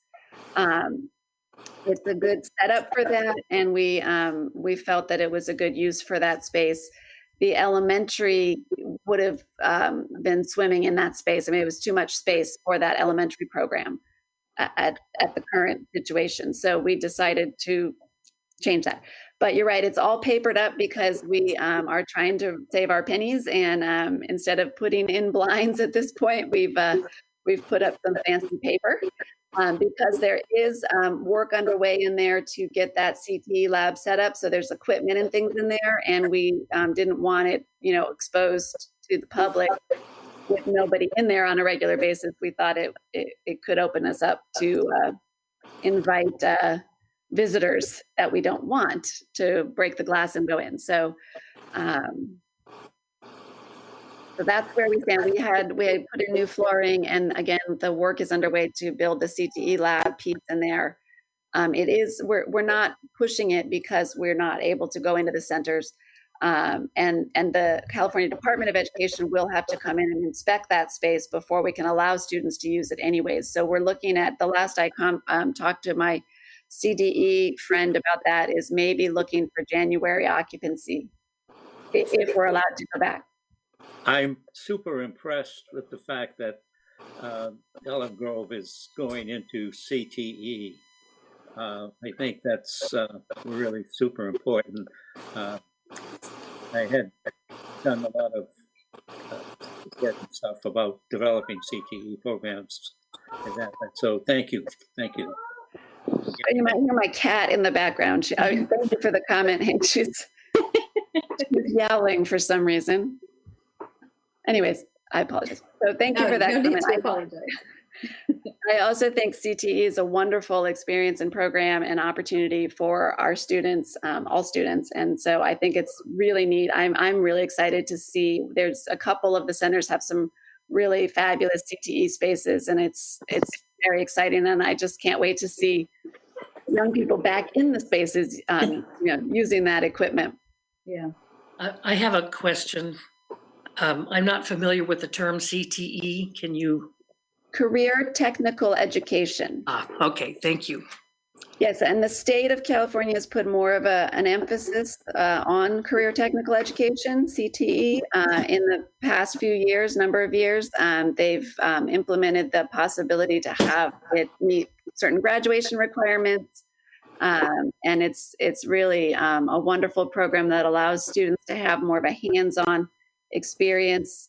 It's sort of like maybe you might be familiar, it's not exactly, but there was ROP, Regional Occupational Programs, which have sort of redeveloped themselves into CTE programs, where it's really kind of hands-on learning the job of a whole range of experiences of job areas. So it provides a really strong foundation for students to go into their future, into their either post-secondary education or into the workforce, or both. It's great. Okay, thank you. The report from the Harvard Graduate School of Education on CTE. I haven't read that. No. I will get that to you. Great. It's quite a report. It happened 2 or 3 years ago, where they brought together educators and also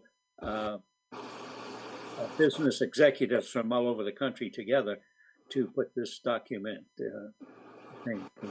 Great. Yeah, I'd be interested to see that. Thank you. Yeah. Can you tell us, like, what are some of the modules that are going in? Is like plumbing or like electrician or carpentry, or like what are the paths? Marty, do you know specifics of that by any chance? I see you nodding your head. I'm not sure I could rattle them off myself. Yeah, so the lady Marianne, she kind of did a scope of each site and kind of did like what would be best for this type of community. So I was more medical. Santa Maria is more in the construction industry of plumbing, HVAC, and I believe Lompoc's going to be similar to that as well. Buellton, I think it's more engineering based, I want to say. Yeah, that sounds and right. then Santa Barbara, that one, I am drawing a blank on that one. But to kind of saw the population of each city and determine what best modules would be, it would serve the community best and the student population. So the person that Mari referred to is we contract with an organization that kind of runs it through us. They help us with the setup and the programming, and they are they're experts in that field of delivering the CTE curriculum. So we contract with them to do that, and they go to the level of drawing out the plans for what the new space is going to look like, and then going in and building it out and getting it all set up for us. So I can look at the invoices real quick for the Santa Barbara one and see what it kind of looks like it could be. I'm drawing a blank on that one. but those modules were purchased by our fabulous grant. So just another cool. Santa Maria High School District has I think this year is the first year that they have developed a center. They have a whole building developing a center for CTE. Nice. Yeah, it's neat. It's a neat thing. It's really picking up steam. Well, I mean, it's been a thing for a while, but it's really making its way. People are really developing their programs, so it's a really good thing for students. Well, I'm impressed. Okay, so just scrolling ahead here, staffing, as we've discussed before, is I think we're getting back to, or getting our staff into the right alignment with the current enrollment. So that's, looking ahead, if we grow, we would need to add teachers as the previous executive director has outlined here. We'd need to add staff, but for the moment, we're in a good spot. Student achievement. Oh, look at that. Something that we're talking about the students and how they're doing. This is wonderful. Again, though, it's kind of on hold because the dashboard will not be published this year. The dashboard, if you're not familiar, the California School Dashboard is the kind of hub where the state gathers all the accountability pieces, all the state testing scores, the English learner statistics, the graduation rates, all of these pieces of data get gathered together and posted on a school dashboard. Now, you could go to the school dashboard and see previous years for all the Olive Grove schools, but they will not be publishing anything for this past year, because there was no CASP testing, which is the California Assessment of Student it's the state testing, the Smarter Balance testing. It's an online testing program where they test the math and the math and English language arts. And then there's also a CAST, which is the science test, the California, something science test. Anyways, so there was none of that testing done in the spring, or very little of it. So the dashboard and student achievement in terms of statewide assessment and analysis is on hold. We will continue with our benchmark testing. I believe that usually 3 benchmark assessments are given throughout the year. And last year, the 3rd one was not given because of COVID. But we are starting right now with students are doing their benchmark testing for the Renaissance. So we will have our own internal assessment of how the students are making progress, and we can look at that ongoing. The dashboard, Go ahead, Hank. would be good to take a look at, not only the current, what's happening and also what's in past years. As to thing, it's a very complete report that you can get from and download it. And I can send you the link. There is a dashboard for each of the 4 schools. So I can send you a link with some instructions for how to look at each school if you're curious to look, for what's up there from past years. Please, I appreciate that. So Meg, just so I understand, but the dashboard will not be used in 2020, at least right now. Is that what I heard you say? Yes, it's my understanding there's I don't know if moratorium is the right word, but they will not be publishing school dashboard data for it. The dashboard is in arrears, sort of. So it would be published usually in December for 1920. Mm-hmm. And but usually, since we didn't do the testing, then right. There's nothing to publish. Right. So for the Renaissance testing that they're doing as the benchmark, when will we do a second round of testing later in the year? And when is that? I have that somewhere. Let me find it for you. One moment. I guess my real question is just verifying that we are going to do that testing again. So even though the dashboard's not available, we will still have some metric to judge ourselves or to grade ourselves on how the students are doing. Is that? Yes, we will use that. That will be the only kind of generalized data that we'll have is the benchmark testing, because we won't have the state assessments. So we will be looking at that data to see generalizations of progress, from the students, and also individual they'll, the teachers use that data to help place the students in the right classes, to help decide if they need extra support. So it will use some of that data on a microscopic level for each individual student, and then on a broader level to kind of assess ourselves as a school. It's always hard to have just one piece of data, to look at, but we got to go with what we have. And then of course we also can look at overall grades and accomplishment of the earning of credits and those kinds of things to get another sense of how the students are doing in their schoolwork. But the benchmarks will be our primary data point for this school year. It's likely we might be able to do testing in the spring. I never thought I would hope for smarter balance testing, but I do hope we'll have that. Are we also able to kind of look at the grades? I know there was discussions at the end of last year that some policies about how to do end of year grading was changing because of COVID. I don't recall if we got kind of what the final outcome of that was. And then are any grading policies in effect because of COVID starting the new school year?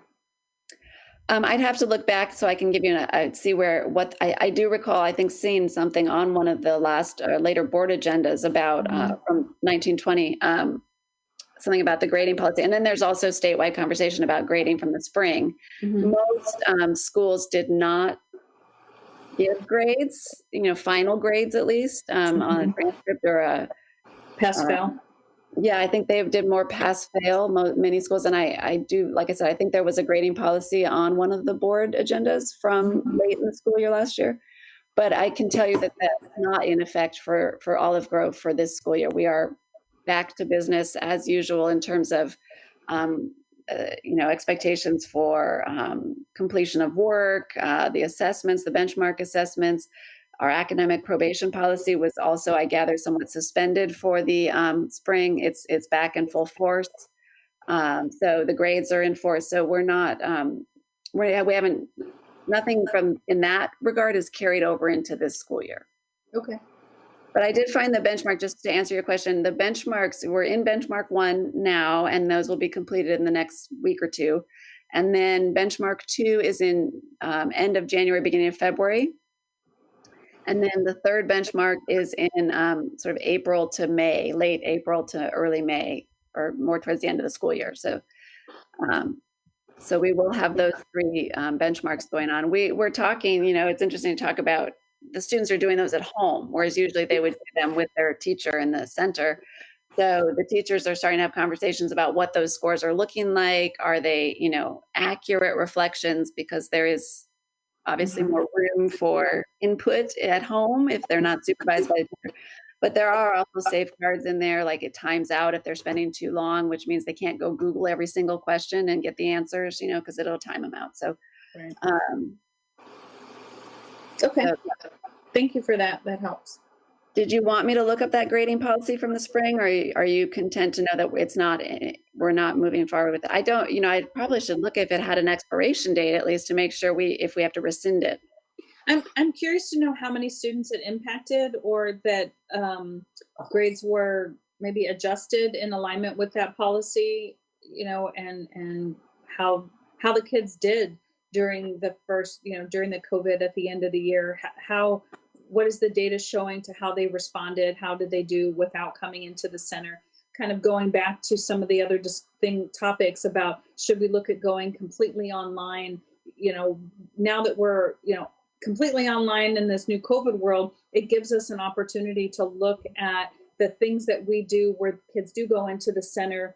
And I know we're taking extra steps to make sure that they're successful and the teachers are successful, but is that data to help us know, is that the right way to set the school up going forward? How is the effectiveness of that? How are the kids doing in this COVID world compared to how, we do get a lot of touch time with the students face to face than just a completely online. So how are they transitioning, and how are the teachers transitioning? How can that help us shape policies going forward? Okay, well, I'll see what I can dig up in terms of data. I will say the spring was such a, I'm guessing for Olive Grove, it was the same. It was sort of catch as catch can, just try to get through the best we could. But I'll see what kind of data I can pull up from the spring. And then I think it is important to keep in mind as we move forward, how effective are we being? So maybe this is the way to go. Like you said, this is an opportunity for schools in general to look at what works and what doesn't, and what do you really need in school, and what can you kind of let go of so that we can really serve the students the best. And same thing, did we do the benchmarking testing at the same intervals last year? And then what was the second testing scores compared to the third? If we did them? My understanding was that there was no third benchmark. It was one of the fallouts from COVID, but I believe they did first and second benchmarks, but no third. But I can confirm that. Okay.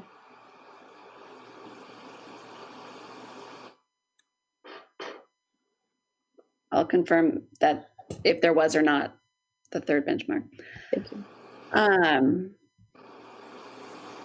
I see that Madi put in the chat that from the looks of it, the Santa Barbara is also medical-based CT modules, just in case you didn't see that chat.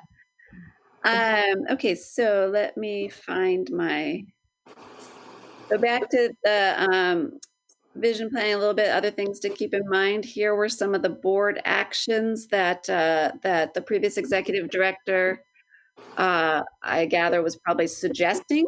I don't know that these were implemented or agreed upon, but things to consider.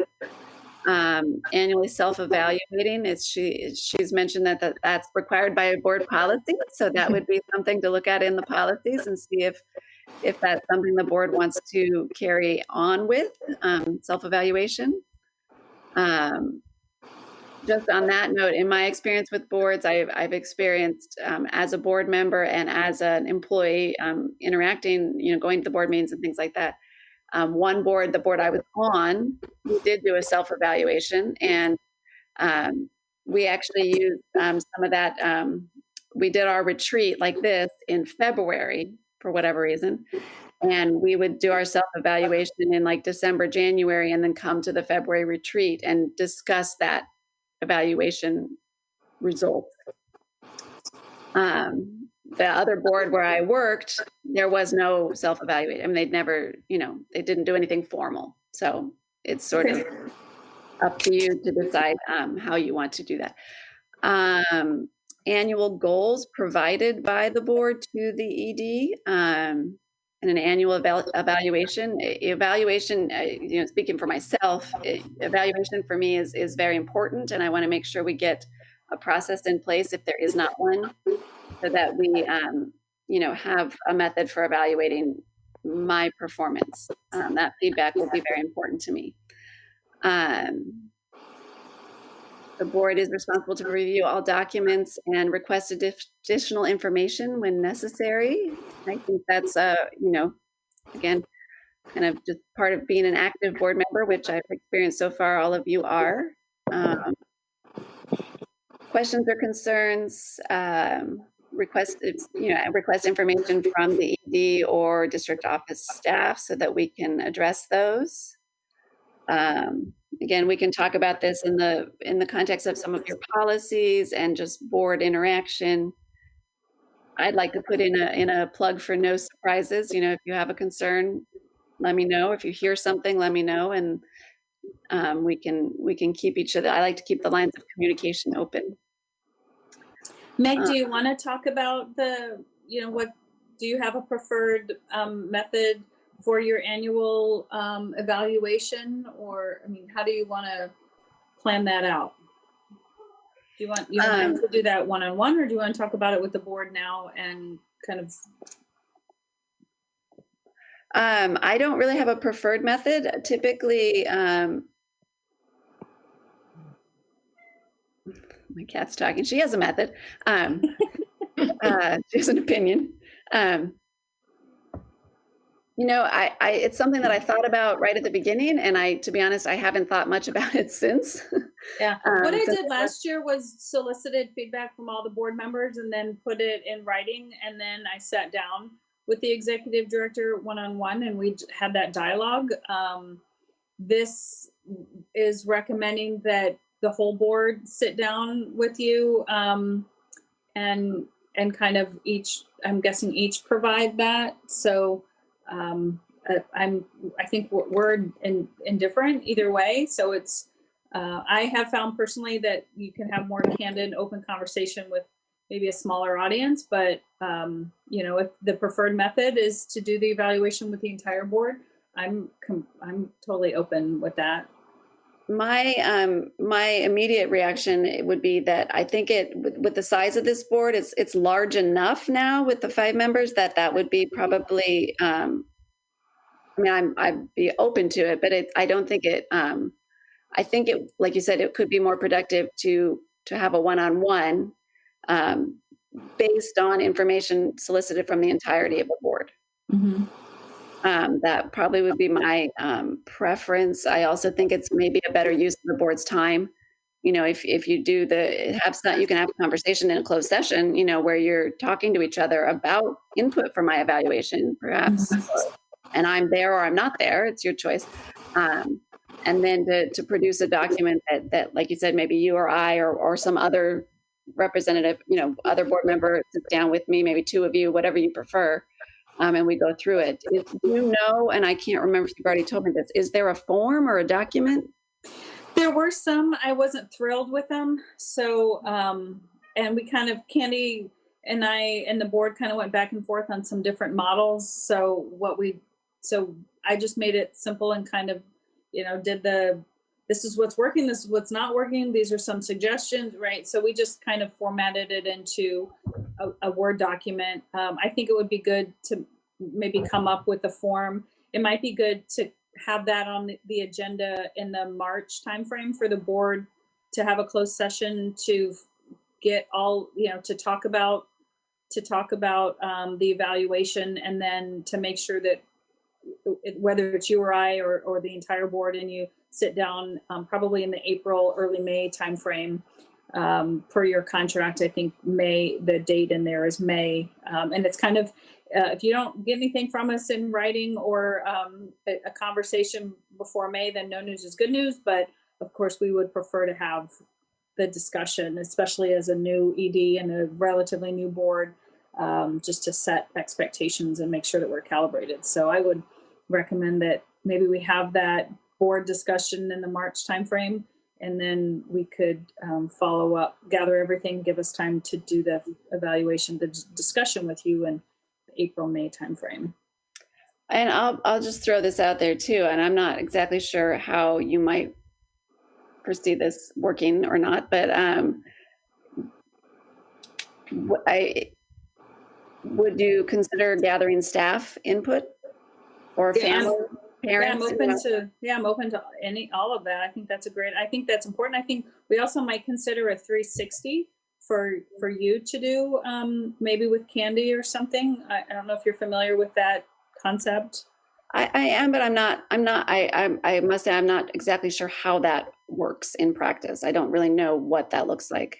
Okay. I know what 360 is, and I have the concept of gathering information from all around, but I don't know what it looks like in practice in terms of me doing it.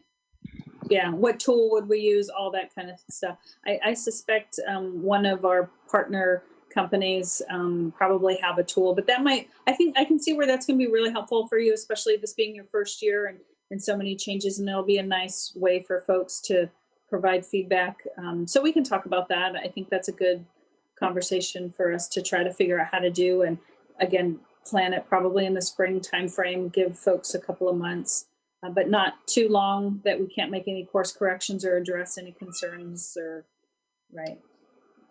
I agree with that time frame, and again, I think it would be important as much as feasible to gather input from other sources. Okay. Just so that, feedback so the staff feels like they have a way to provide feedback. I think that just open lines of communication in general, the staff will hopefully feel that they could come to one of the board members if they have a concern that's, more pressing, of course. But for them to have a way, maybe even anonymously, to provide some feedback formally. Sometimes the families are, I think that might be taking it to families with some sort of a survey, given that I don't have daily interactions with students. I'm not like a on-site director, school director, but I do have some interactions with families. So I don't know, you can think about how far you'd want to go with the level of survey or input. Yeah, we should figure out who the stakeholders are going to be in that and how far out we want to reach. And maybe the first year I might, especially given the situation with COVID, I'm probably more of an enigma to the students and the parents, just because. Yeah. But I don't know what the previous interaction was with the other executive director either, so I don't know. I don't know that, but something definitely to put some plans. But I like that time frame of March. You definitely trying to formalize and solidify some evaluative tool, and then discussing formally with me in April or May. Okay. Yeah, it might be nice just to think about doing a survey with all of our stakeholders again in the springtime, just in general, about how is the school doing. Because we did one probably March or April timeframe last year on a different topic, but it might be good timing to think about doing something like that again. Yeah, and it can definitely be combined. My cat is going nuts for some reason. We hardly hear her at all. Anyways, so yeah, a survey of school climate in general and generally evaluative of the program, and then incorporating some questions about the service that the students and the parents feel they're receiving is a great idea. I had some experience in dealing with school climate for district-wide and I think that kind to see how with stakeholders and things to do it. The evaluation of the superintendent or the executive director is I think it's a little different. I don't know what goals that were established and thing, but to have a survey, I'm not very comfortable with a survey that evaluates the executive director. I think that's a board thing to do, and compared to a set of goals that has been set and by the board, agreed by the executive director. These are the goals, 3 goals the most, 4 goals the most, no more than that. And then making sure that each board member has the same understanding as well as the executive director. I've been in a situation where there was some flybys. There was this, well, I didn't know that was, my understanding of the goal was this, and this. And the board and a couple of board members said, no, that's not what it was. So there was a misunderstanding. And that's the thing. So just based on my past experience in dealing with executive director, superintendent of schools evaluation. But a climate survey, which talks about the total program, Olive Grove, thing that, and could be from the survey could be from stakeholders, which is the parents, and also from staff and things. I have a document. That's okay. I think goals are important, and the problem I have right now is that I feel like I'm just still learning so much and trying to just get my feet under me that I feel like my main goal right now is sort of survival. Right, and it's an important thing because you're new with this, and but I'm open to the board if the board either wants, and that's what this was laid out, this vision, with the board providing annual goals either to me or that we come up with together.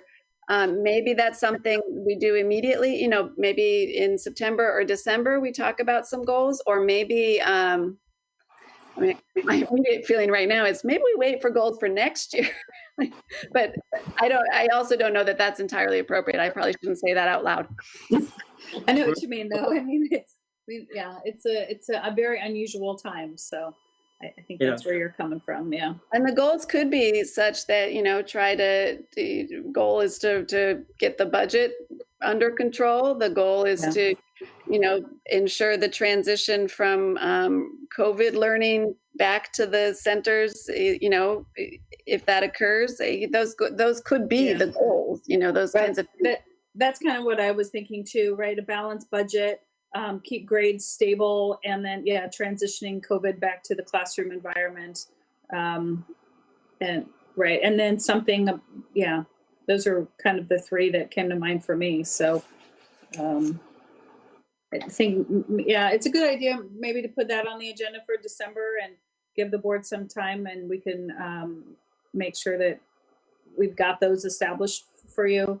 Because Hank is right. That way, when we do the evaluation, the annual evaluation, we have kind of, this was the expectation, this is how we did, right? We have something to measure you by, both the balance of performance and results and behaviors, right? So I think that's a good thing for the December agenda to make sure that we have established goals for you. Okay. And then Hank, just to reiterate, so the 360 would be for her. So Meg could actually get feedback directly from folks anonymously from teachers and staff and the board, so that she could, and she would work, my vision for that based on what I'm used to is she would have kind of a coach that she'd work with to get in all the data, and then can kind of look through some perceptions or some realities for folks, how the working relationship is going. Any feedback, she could get that directly from her staff to help her determine how she would adjust things, which would of course be different from her performance evaluation that she would get from us annually in the April timeframe. Goals, a simple formula of setting up goals is from, the formula is from X to Y by when. Mm-hmm. From X to Y by when. And it's a very simple kind of a formula to deal with, because the experience with goals is say, well, we want to improve such and such budget. Well, first of all, what is the present budget? And then what do we want that budget to look like by when? But just to say, well, we need to improve the budget. Well, what is it that has to be improved by the budget? So there has to be, the data has to be what is present, what do we want to see happen, and by when? End of conversation. Good points. Thanks. Thank you. Okay. So again, this is the last slide in the vision planning from the spring. WASC accreditation. We need to work on that, of course, and that is on my radar. Getting San Luis, this is something apparently the previous executive director was working on, was getting San Luis its own charter, or getting approval from the district to continue operating the Learning Center, which is something that will be a necessity to keep things operating as we move towards charter renewal. Mm-hmm. Which our charters are up for renewal in 2023. So we will need to work on the purple there, 21 to 23. We'll need to begin that, updating those documents and renewing, the timeline is important, and it takes time, even though they don't need to be renewed until they expire in 2023. There's work that obviously happens leading up to that. And then tier 3, I'm not sure, of site-based full day. So she had the idea of doing a full day site-based program. Interesting. So that's out there. I gather that this was a presentation that she made, and just some things to keep in mind of where this kind of what some of the school's trajectory has been up to this point. Thank you. So that was a great conversation. I didn't expect it. It led to a lot of really interesting things. So thank you for that.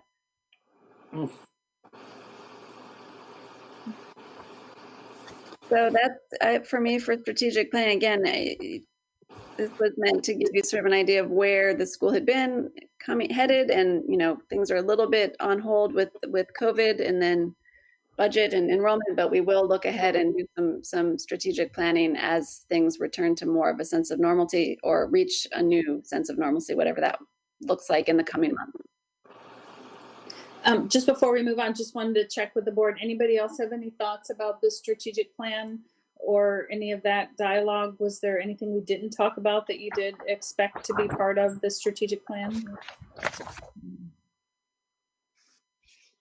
Okay.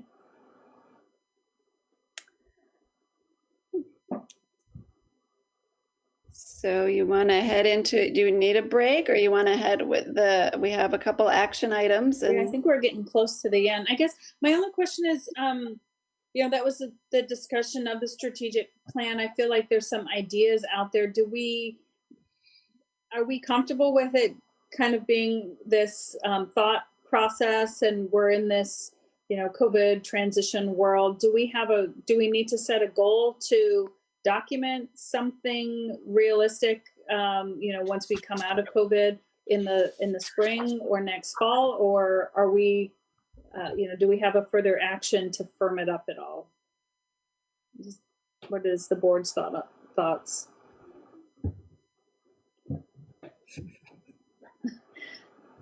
Lisa, are you kind of comfortable with it the way it is for now, or do we want to kind of firm it up? I feel like there's a lot of unknowns and a lot of thoughts, but I don't feel like it's a real strategic, like we have a true path. And I understand that we're in this holding pattern right now, but I personally do better when there is a plan. We know what the direction is, and it kind of helps guide all of our decisions as a board, right? When we're looking at funding decisions or expansion decisions and decisions that we may be making as we move forward to the charter renewal, even hiring decisions, having that strategic plan really helps us stay focused. So trying to get the other board's thoughts on that.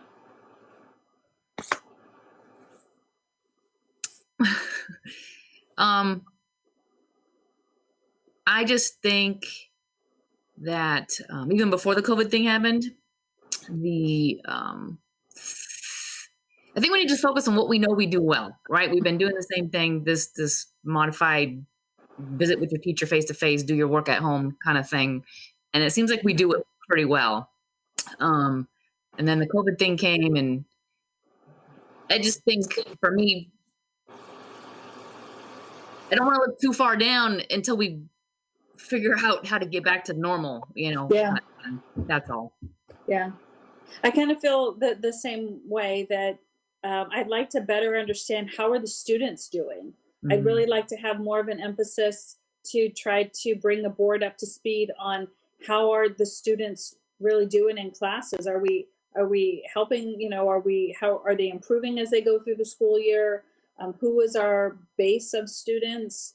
How many of them are in at-risk? There's this perception that we have a lot of kids that are kind of in different at-risk categories. So I'd really like to understand the demographics of our students more, and then how they're doing in this education system that we're providing. I just been spending the last 3 or 4 years, 5 years, in a process. It's called appreciative inquiry process, and the appreciative inquiry process takes in the whole thing of positive psychology. One of the things that I would like to see, maybe not think, is we take a look at the appreciative inquiry process, which states what is going right at Olive Grove, and how can we expand what's going right at the schools. Right. And most of the things that have happened in education, period, has been what is known as the deficit model. What's wrong? How can we fix it? And between 70 to 80% of the time, more and more problems and things, and nothing really gets solved. But with the appreciative inquiry process, The process is used in approximately 140 to 150 countries all over the world, including education, nonprofits, business, medical, and things. But it takes a look at what's going right and how can we improve what's going right.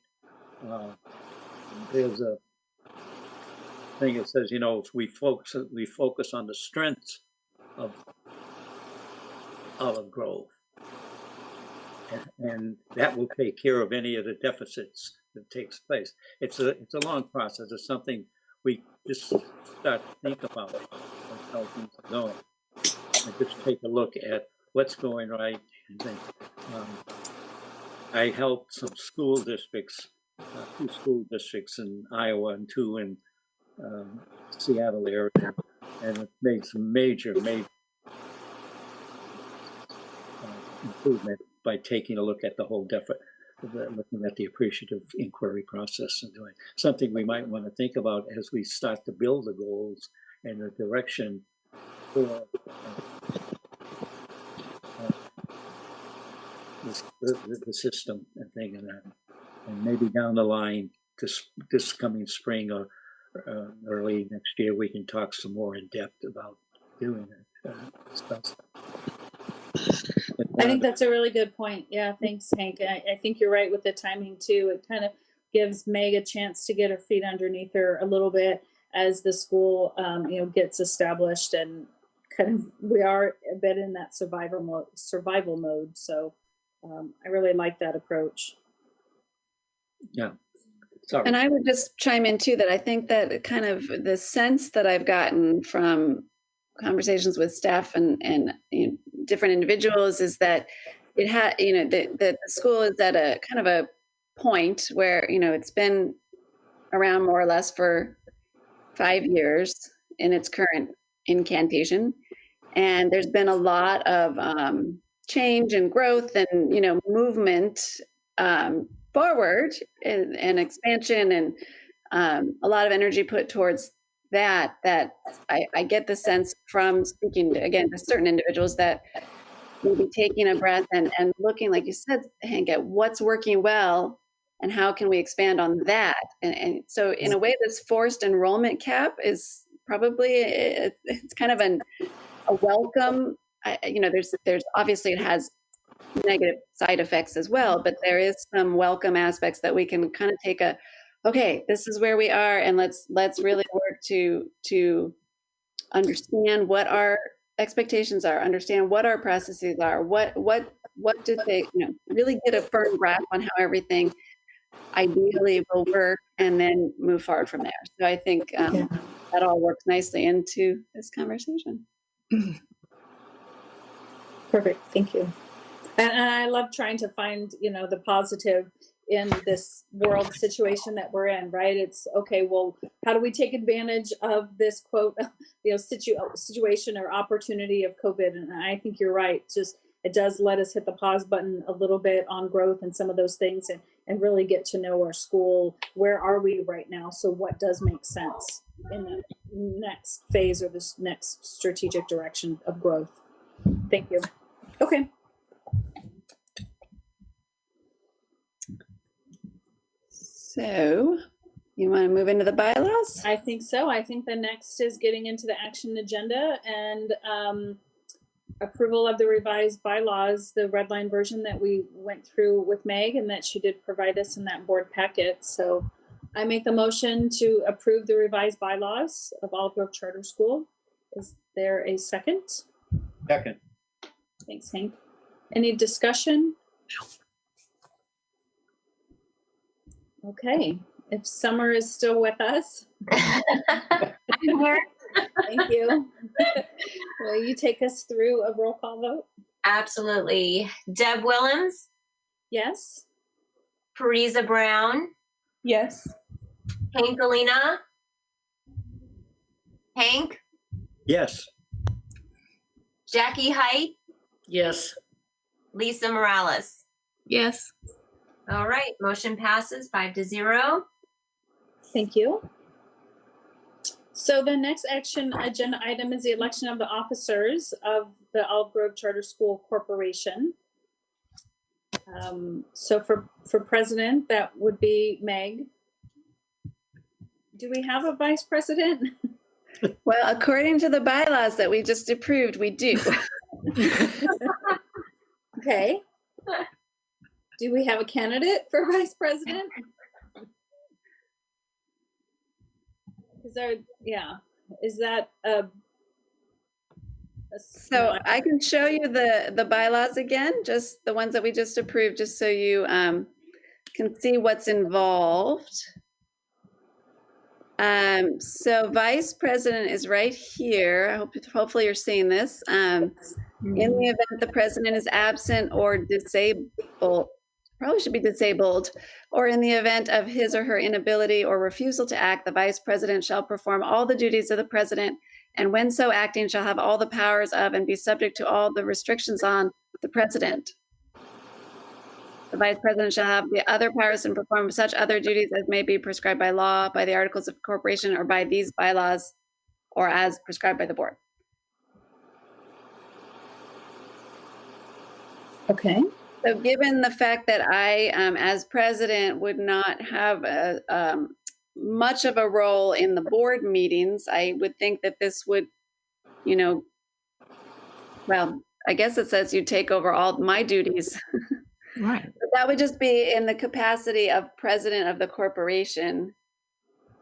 Obviously, if I became absent or disabled in the position of executive director, that's a different issue. Right.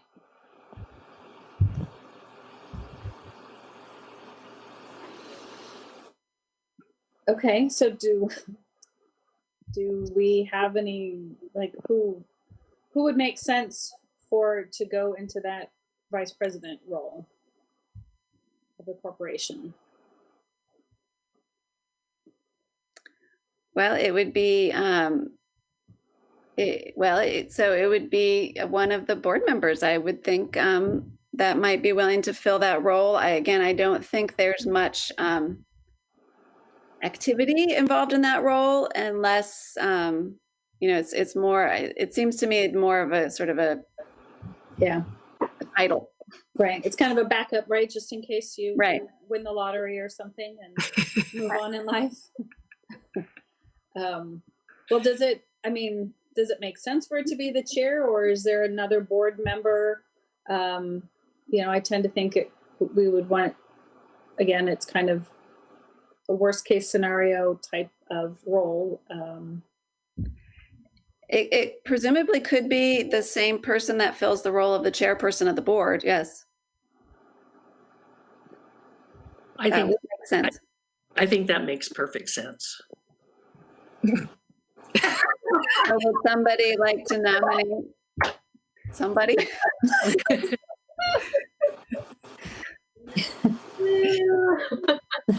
Yeah. I'll nominate Deb for vice president. I was going to nominate you, Lisa. Well, I'll accept. We can vote. Okay, good. I nominate Lisa.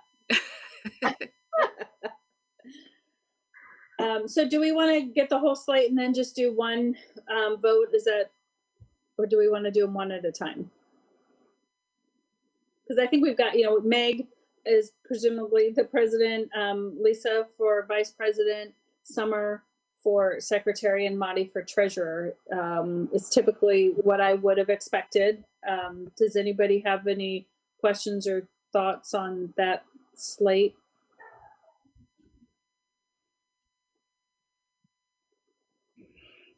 I think you can go ahead and do it as a slate then. Okay. So I make the motion to elect the officers of Olive Grove School Corporation. As president would be Meg, vice president Lisa, secretary Summer, and treasurer Madi. Is there a second? Second.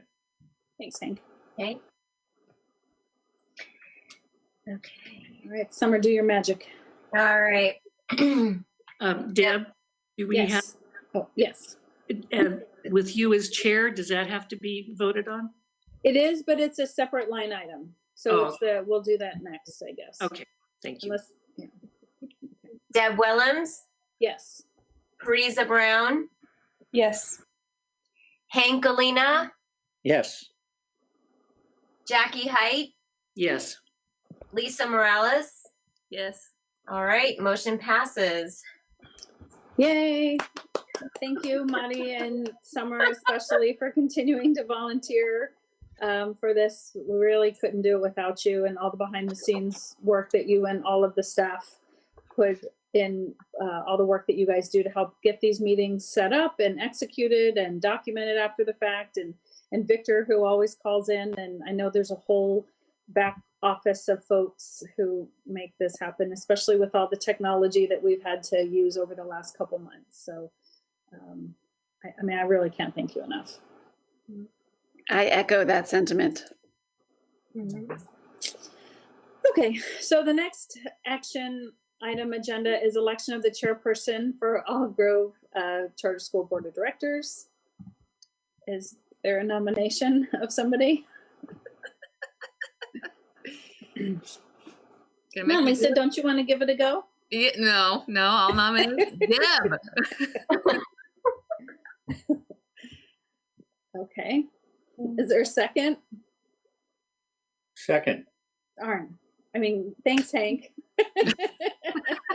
Just kidding. Love to help out. Okay. Any discussion on nominating Deb Willems as the chairperson for Olive Grove Charter School? That being said, Summer, take us through a vote. All right. Deb Willems, Yes. Parisa Brown, Yes. Hank Galena, Yes. Jackie Height, Yes. Lisa Morales. Most definitely yes. All right. Motion All right. passed. Thank you. And I want to say a huge thank you to Deb for taking that role on and for all of her hard work thus far in my short experience with Olive Grove. She's an exemplary chairperson. Thank you, Hank. All righty, so we have no closed session items. So the next meeting is September 8th at 6 o'clock. I just want to say one word about that, if you don't mind, real fast. My intention with that meeting was to have it be just a public hearing for our learning continuity and attendance plan. However, I put in my update yesterday about our financial condition identification from the CDE, that we have to do a financial condition action plan, another acronym, FCAP. So we do have a deadline and a time frame for that. So we will also have to have that on that agenda for that night. So I was hoping it would just be the public hearing, but there will be some other agenda items that night too, and a presentation or some discussion with our back office. CSMC will help us understand all of these pieces. And okay, and then do we vote on that? Is it like 2 weeks later or a week later is the follow-up meeting? so we will vote on, I will ask you to vote on that FCAP, the financial condition action plan, on that same night, September 8th. Right. But the learning and continuity attendance plan, that's a public hearing only. And then we will vote on it the following week. Okay. So we'll have two meetings then back to back. Yes. Yeah. Okay. The learning continuity attendance plan requires the public hearing to be on a different day than the vote. Okay. Does anyone have any other agenda items that they can think of to put on the next 1 or 2 meetings? I know one of the things that we talked about was the board policies. And so that actually, you know, if we wanted to have a discussion at September 8th, and then we could potentially vote on some of them the following week, that timing might work out good. So there's that. Anything else folks can think of? Summer, did you capture any action items from today's meeting? I captured a couple, so. Forward going action? Yes. Agenda item or action items, yeah. I know one of the things that came out of the discussion from the Brown Act was if we should contact our authorizer to determine if we must record meetings, since we do have a learning center outside, if that, you know, what their expectation is. It would be nice to understand that in case we do run into any technical difficulties, we'll know what the requirements are. I will take responsibility for that. I'll ask our rep. Okay. I was thinking it might be nice if it's possible, especially for Jackie and for Hank. And I don't know if Parissa's had a chance to walk through any of the centers, but if it's possible to figure out a way to get like a virtual tour, and if it's possible to, especially with the CDE setups, as we get closer to Lompoc, if it's possible to put something together, or if someone just wanted to do a quick video and then we could send it out to folks, or it might be neat to do just have someone walk through it with a camera during a meeting and share. So just wanted to throw that idea out there, and then we could see how to facilitate that for folks as going forward. And then I have the action to figure out figure out like how to do a board self-evaluation. And so maybe Meg, you and I can talk to the company that we work with for those types of things. They may have a form or a way for us to do that. And then I've got the action to figure out to document your evaluation as well, and to kind of start thinking about that. So. Yeah, that's the actions that I captured were related to that as well. The double checking with the SBE about the recording. In terms of agenda items, we're by the end of the calendar year, probably talk about in September the policies, plan to readopt policies mostly by December if possible, maybe a special meeting or a new meeting added in October and November for that. Okay. December, adding to the agenda to put in executive director goals, a discussion about that amongst the board for you to establish some of those goals. And then March, closed session to discuss the evaluation, April or early May to discuss the evaluation with me. And then me gathering some data in terms of grading the policy from the spring, how that has impacted, what that's looked like.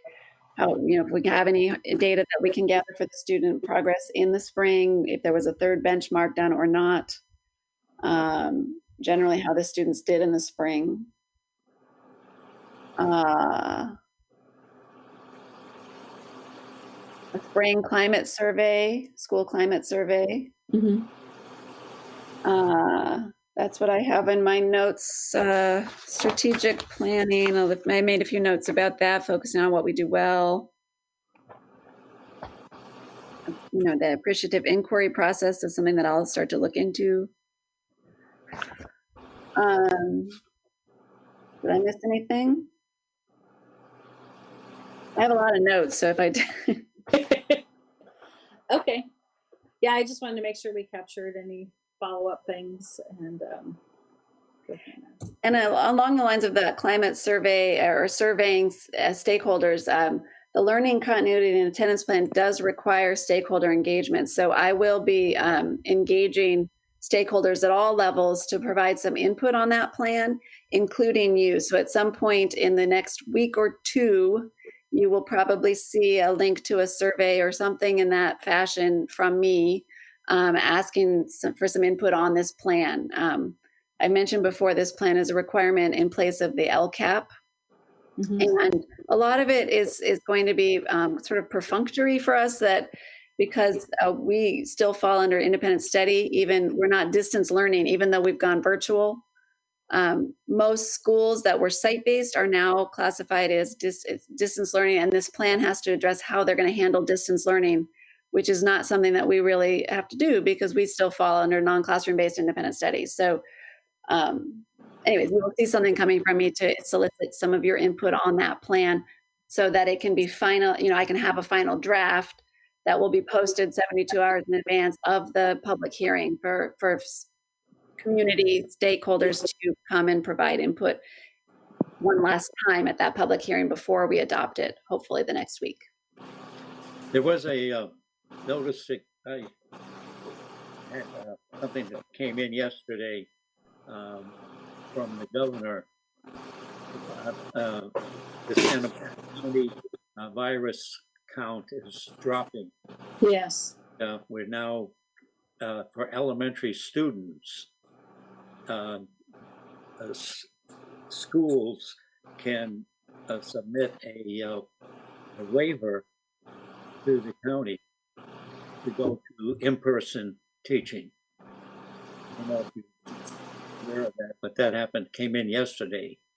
So something you might want to take a look at, going from distance learning into in-person.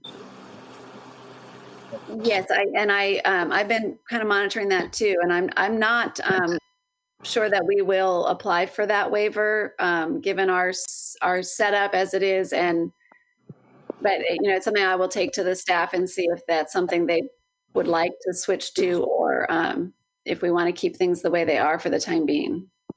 That makes sense. Good. All right. Anything else? Well, that being the case, I think we can adjourn at 11:45. So thanks again, everyone, for calling in and spending the time with us this morning, and look forward to seeing you all and talking to you again on September 8th. Great meeting. Thank you. Thank you very much. Have a nice rest of your weekend. Yes, you Bye. too. Stay safe.